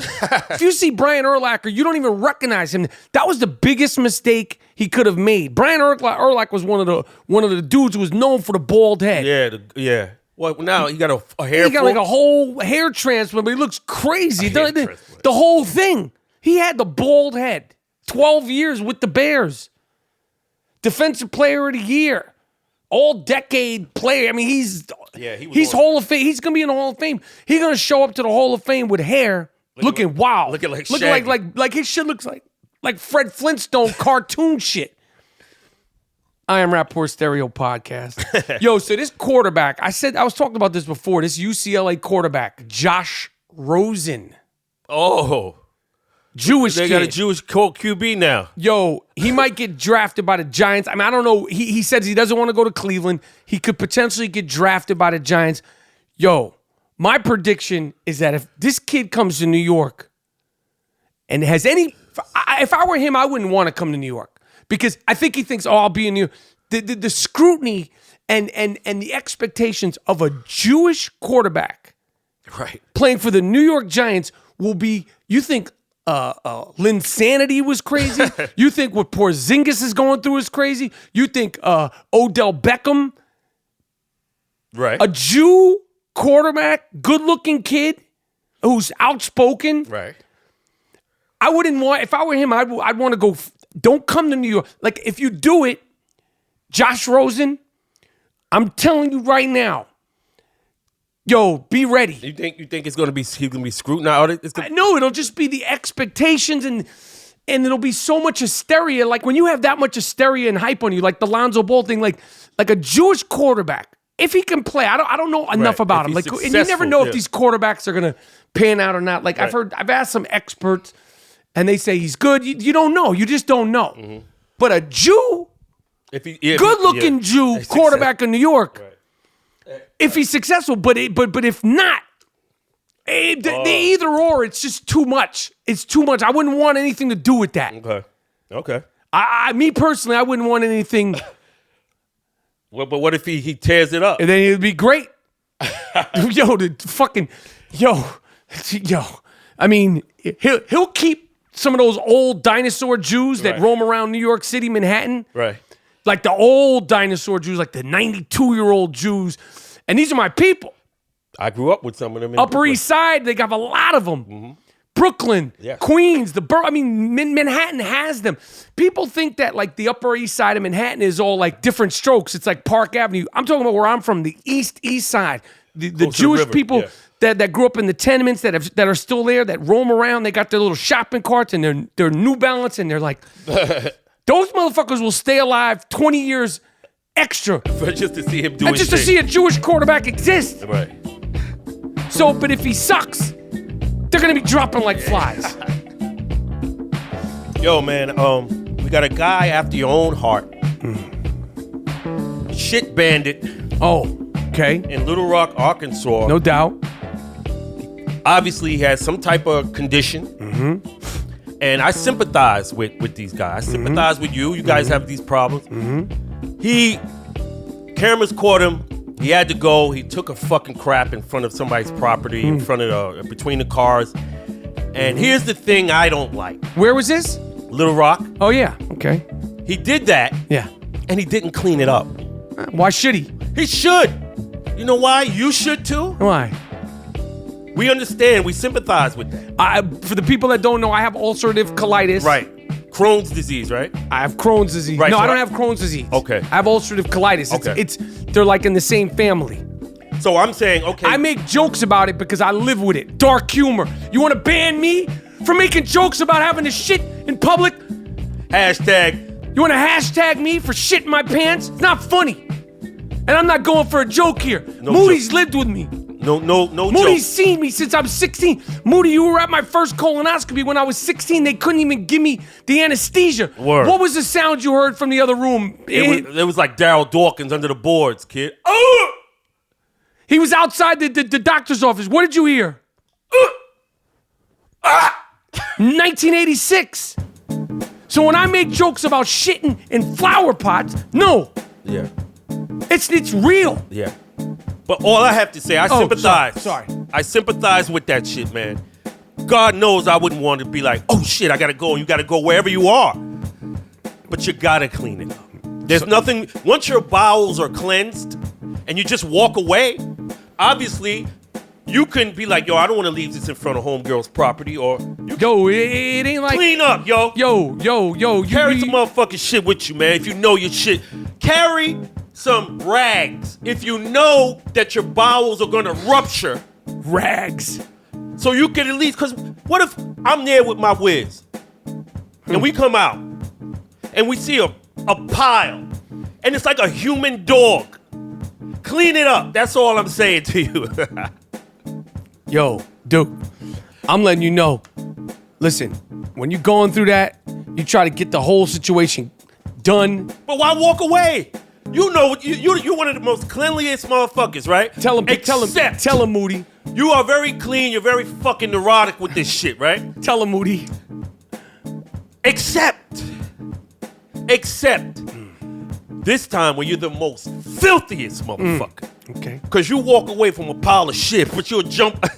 Now, proceed. No more. Paul Sorvino, actor who's most known for being in the movie Goodfellas. Taking this Goodfellas shit too serious, big. Paulie Sorvino, who was nominated for Oscar for Goodfellas as Paulie. His daughter Mira Sorvino, I had the pleasure of working with in the movie she won the Academy Award with, Mighty Aphrodite. Wow. I was one of her co-stars. Damn. Also worked with her on Beautiful Girls. I like Mira. She's cool. All this has come out about the sexual harassment. And I'm not sure if she was harassed sexually. I don't want to misspeak on that because I don't make any jokes about it. I think she was, and she thwarted his advance as Weinstein. Good and for then her. apparently, he had blackballed her career. I don't know if that's true or how much of that is real or not real, whatever. But Paulie Sorvino threatens in jest. He's not going to actually, but he threatened Threaten him. to kill Harvey Weinstein. Yeah, come on, man. Paul, Hold your head, dude. listen. You too. Listen.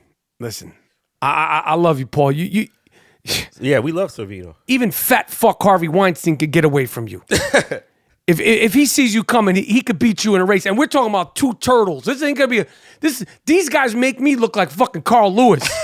Hold your head, Paul. Yeah. I know you're upset about it. Yeah, Mira that's your- will bounce back. Yeah, that's your daughter. I understand, B. But you're not doing shit to anybody, Yeah. Paulie. Okay? You're not doing anything. Now there's a professor at a school who's saying the character. Listen to this. The characters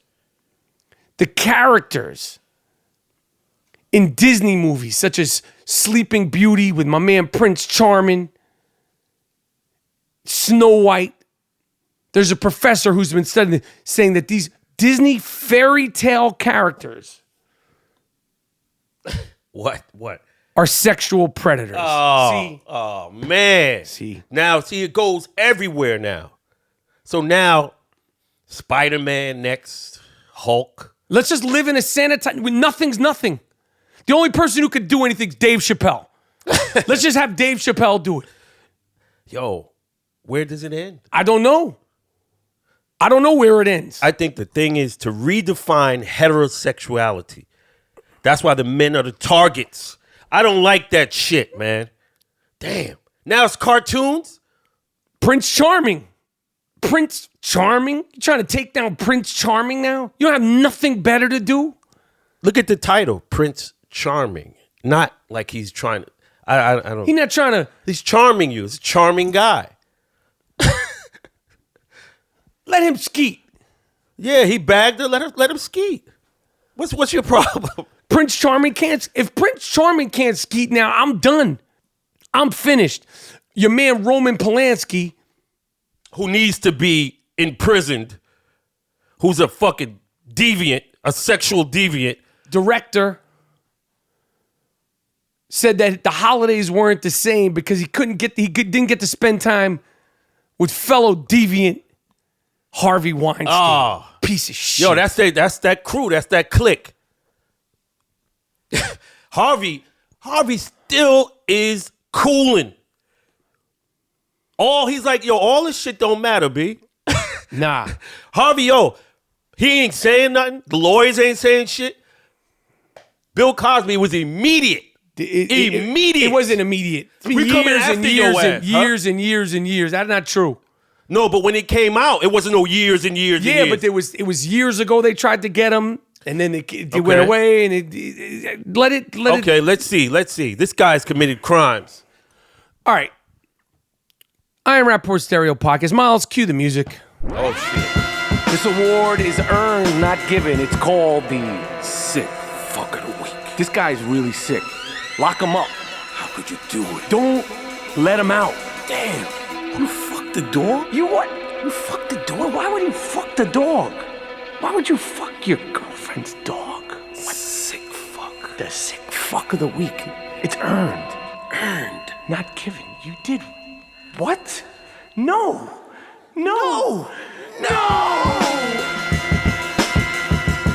It's the award-winning Sick Fuck of the Week segment. Yes! It's the I Am Rapaport Sick Fuck of the Week. This is an award that is earned, not given. Earned, not given. It goes to that special somebody with that certain, as the French say, je ne sais quoi. Okay? And this is a guy who we gave the Sick Fuck of the Week award to about a year and some change ago to Jason Mello. Remember this Sick Fuck of the Week? Jason Mello of Harlem, New York, who forced his girlfriend to walk outside naked in the street. They were having a spat, or who knows what happened. Remember him? Yeah. He got the Sick Fuck of the Week award. Right. The mother of his child, he made her undress and walk around the block naked. This guy's a piece of shit, obviously. 7 years in prison. Now, I'm not saying they shouldn't give him some jail time. I'm not saying he doesn't deserve to get that Wonder Bread bag treatment. And he's going to get that Wonder Bread bag treatment. Yeah. But 7 years in prison, he's a piece of shit. He's bad, yeah. But that punishment doesn't fit the crime. There's people that killed unarmed men, black men. Eric Garner. We can go on and on, yeah. So many other crimes. Right. 7 years in 7 prison years for that. Yo, this guy's a Sick Fuck of the Week. I want him to get that Wonder Bread bag. Right. No olive oil. Yeah. Yeah, no. I'm the judge. No olive oil Yes, for him. That's the judge. You're the judge. Okay? No olive oil. Rough, rugged, and raw. But 7 years? 7 years. I mean, terrible. Based on the fact that, like, you can kill Tamir Rice, you can kill Philando Castro, John Crawford. and so on and so on and Yeah. so on, and get nothing. Nothing. And 7 years, yo, this is... I say we give money 18 months. Okay. Wonder Bread bag treatment, no olive oil. Yeah, that's suffice. I mean, I don't feel bad for him. I'm just, based on some of the other people that don't go Yeah. to jail, I'm like, yo, this is crazy. You can rape a woman and get less than 7 years. That's crazy to But me. in this climate, he's unfortunate that the docket came up now with this sexual harassment shit. So the judge is going to be like, you did what? Yo, money needs to be punished. Right. I'm just saying, you need to keep everything, Punishment got to fit the crime, yo. crazy, man. Listen, we talked about it a lot. We talked about it a lot in 2017. I feel like we were sort of the people that brought it to the forefront. As usual. We said, when you fly the friendly skies, get that imagery out of your head. It's not the friendly skies. It's not high. You're flying the fighting skies. Yeah. It's not, hi, I'm Mary. Fly me. No. I'm your stewardess. No. No. You If got you're your flying- debit card? If you're flying anywhere other than New York to LA, be ready to rumble. Yeah. Last year was the year of the rumbling on the planes. Oh, I've it never got seen overshadowed by some of the other crazy shit, but last year was the year people were getting it popping on the planes. A 22-year-old woman was on a Spirit Airlines flight. Listen, yo, fly safely. You got to take the flights. I don't fuck with Spirit Airlines. Oh, nah, yeah. I see shit like that. That's off-brand names and all that. Nah. That No Frills Airlines. Nah, I ain't with all that. If you're flying, fly frills. Oh, yeah. Spend the $39, man. Yeah. She fell asleep on a flight. Well, you know something bad's going to happen on this. From Vegas to Detroit. You going from Vegas, you going from one shithole to another shithole. Yeah. No disrespect to the great city of Detroit, but they got a lot of wild shit They going on. got a lot out of there. problems over there. She fell asleep, and this piece of shit, sick fuck, can't pronounce the guy's name, Prabhu. His name is Prabhu. Had his hands down her pants Oh, damn. on a flight. He's been arrested. He's an animal. Damn. How you, yo, I can't, my words don't even come, yo. I don't. Second sick fuck of the week. In Wyoming, goes to a former jail worker, Former jail worker, who pleaded guilty to having sexual encounters. The woman, Andrea Morgan, having sexual encounters with one of the prisoners. That's not unusual, man. Hey, that's the workplace. Yeah, you got to think, man. Maybe she's been deprived. She's sexually frustrated. And you seeing these big Lou Ferrigno type motherfuckers up in there with the fucking pulsating loaves. You want to be a part of that. She's in jail. She just got 3.5. Yo, but that's gonna be her man. Now homeboy. Now, homeboy's not coming around for that. Homeboy, you gotta hold her down when she get out. Now she's gonna be in jail. Yeah. And your ex-con new lover, you guys are working on your relationship while you're in jail. Yeah. He was in jail. She and looked you got out your for you. and you got your newfound love. She looked out for you. She didn't have to fuck with you, No. but she did.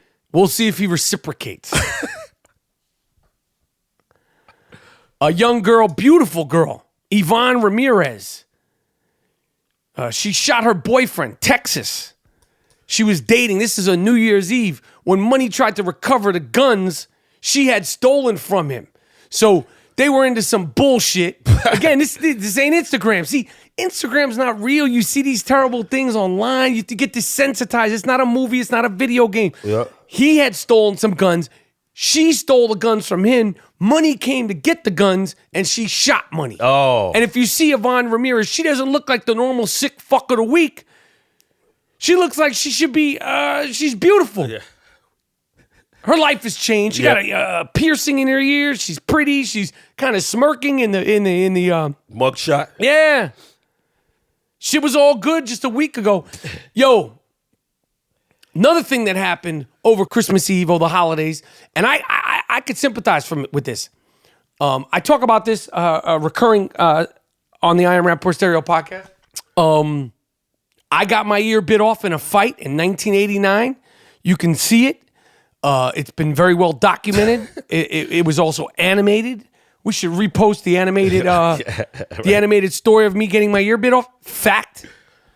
There was a family beef between two family members. Sam Galindo, I don't know whether these guys are Spanish, Italian, or what they were.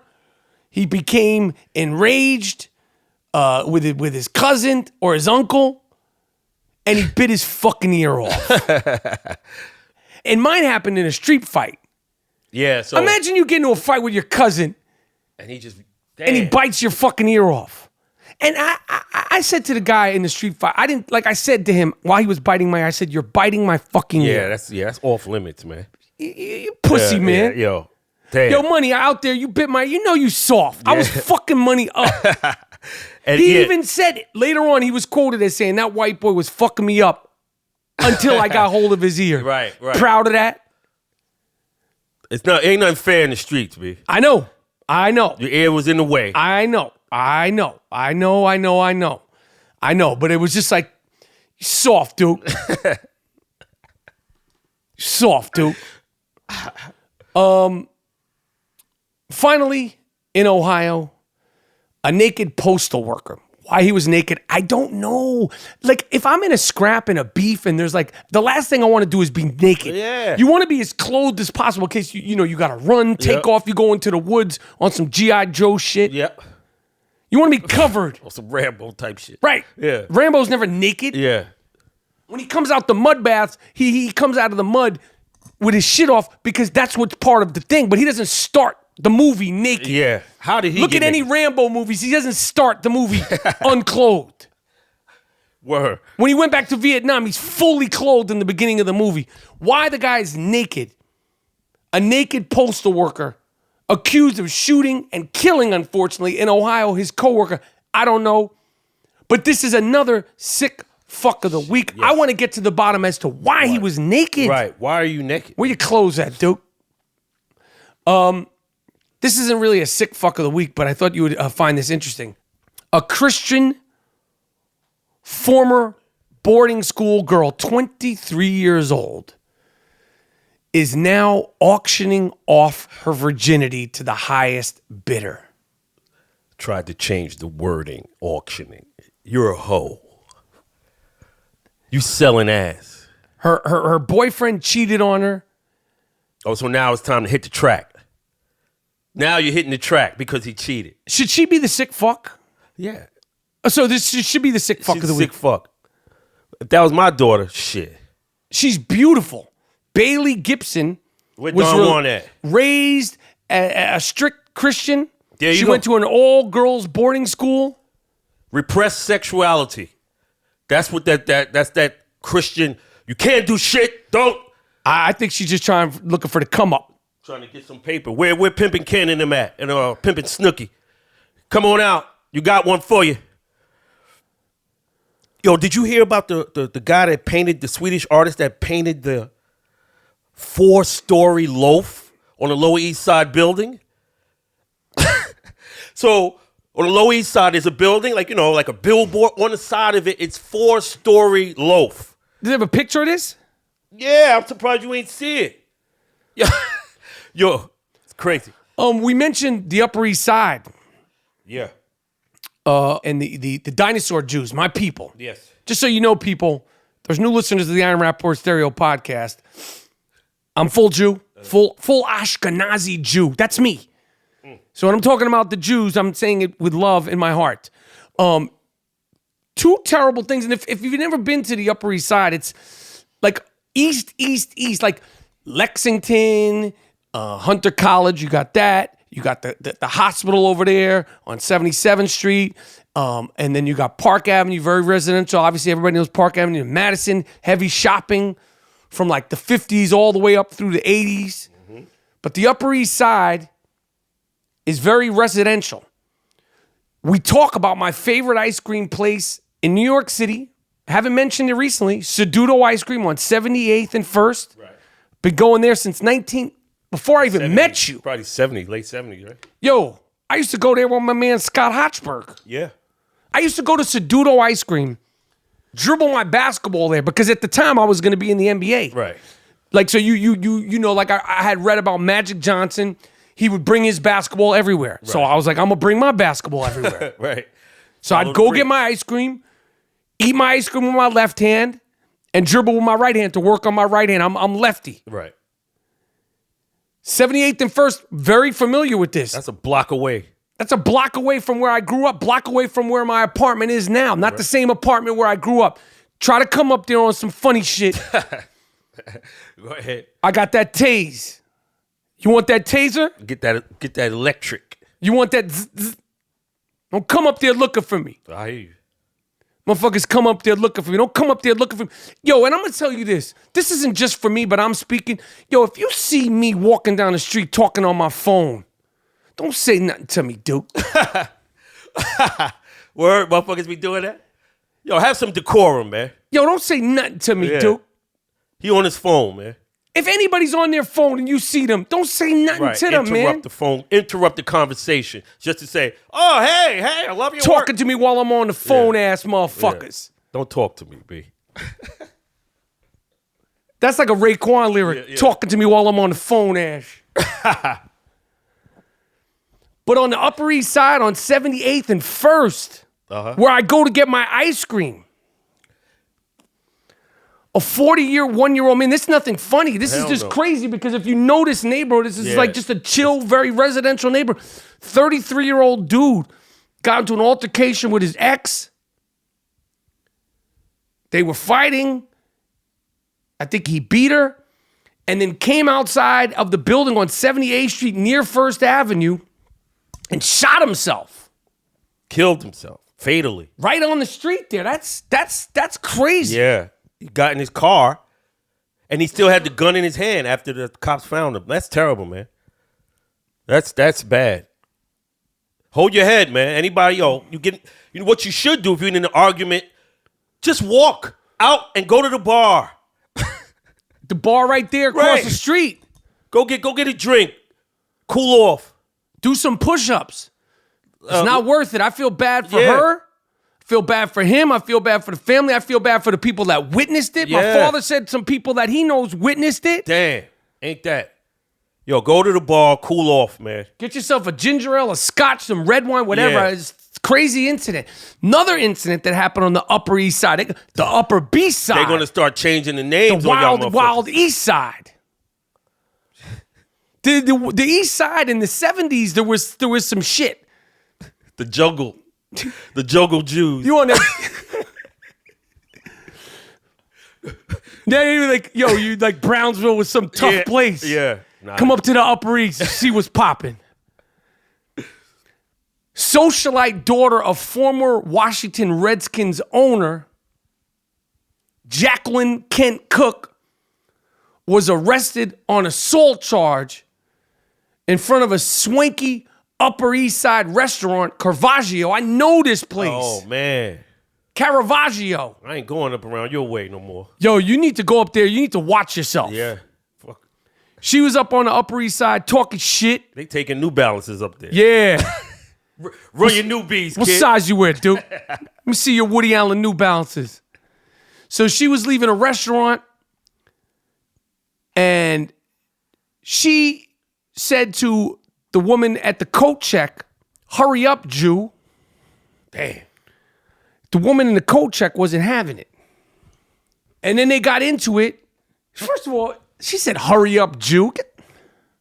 Why? Yo, you know the history of the Washington Redskins. Oh, yeah. This is his daughter. Yeah. The apple doesn't fall far from the tree. Savage, barbarian, racist guy, man. And then she hit the lady's son in the head with a glass cut, like a bag. Like she had like a clutch bag. You know, one of these like fly $300 busted money over the head. They're saying this might be a hate crime. Yeah. See, you got to watch. People think this shit is sweet out here. Yeah. Yo, don't let this Instagram shit fool you. Yeah. You don't wind up in jail. Yep. Hit money over the head with the clutch bag. And now she's in court. They might do this as a hate crime. Good. Talking about hurry up, Jew. Fuck you, lady. Yeah. Do you know that penis? I heard about this. Penis bleaching? Yeah, them fools out there in Bangkok and Thailand. That's Yo, all the craze. Why would you play? Penis bleaching is a craze in Thailand. You've been around Thailand. They have billboards with skin bleaching creams. They're big over there with that. Self-hatred out there is at a zenith. I don't know what you think it's gonna do for you. I don't know what you think it's gonna do for you to be whiter skin. You're not getting any ass You money. want to pull out a white cock? That's what you're thinking about? That's what you want to spend your hard-earned money on. I don't play with my dick. I don't know. Hell no. Bleaching? Your loaf bleaching is a thing. Sessions. You need 5 sessions, $650 per session to have it degrees of white. I don't. But you want your loaf to be whiter than your other skin color. I don't get it. Well, what is? XM. Yo, at the end of the day, the loaf is the loaf. It's not like an ornament. Yeah, it's concealed. It's inside. And even when you're sexualizing it, it's not like it's being looked at in. They're sick people. Yeah.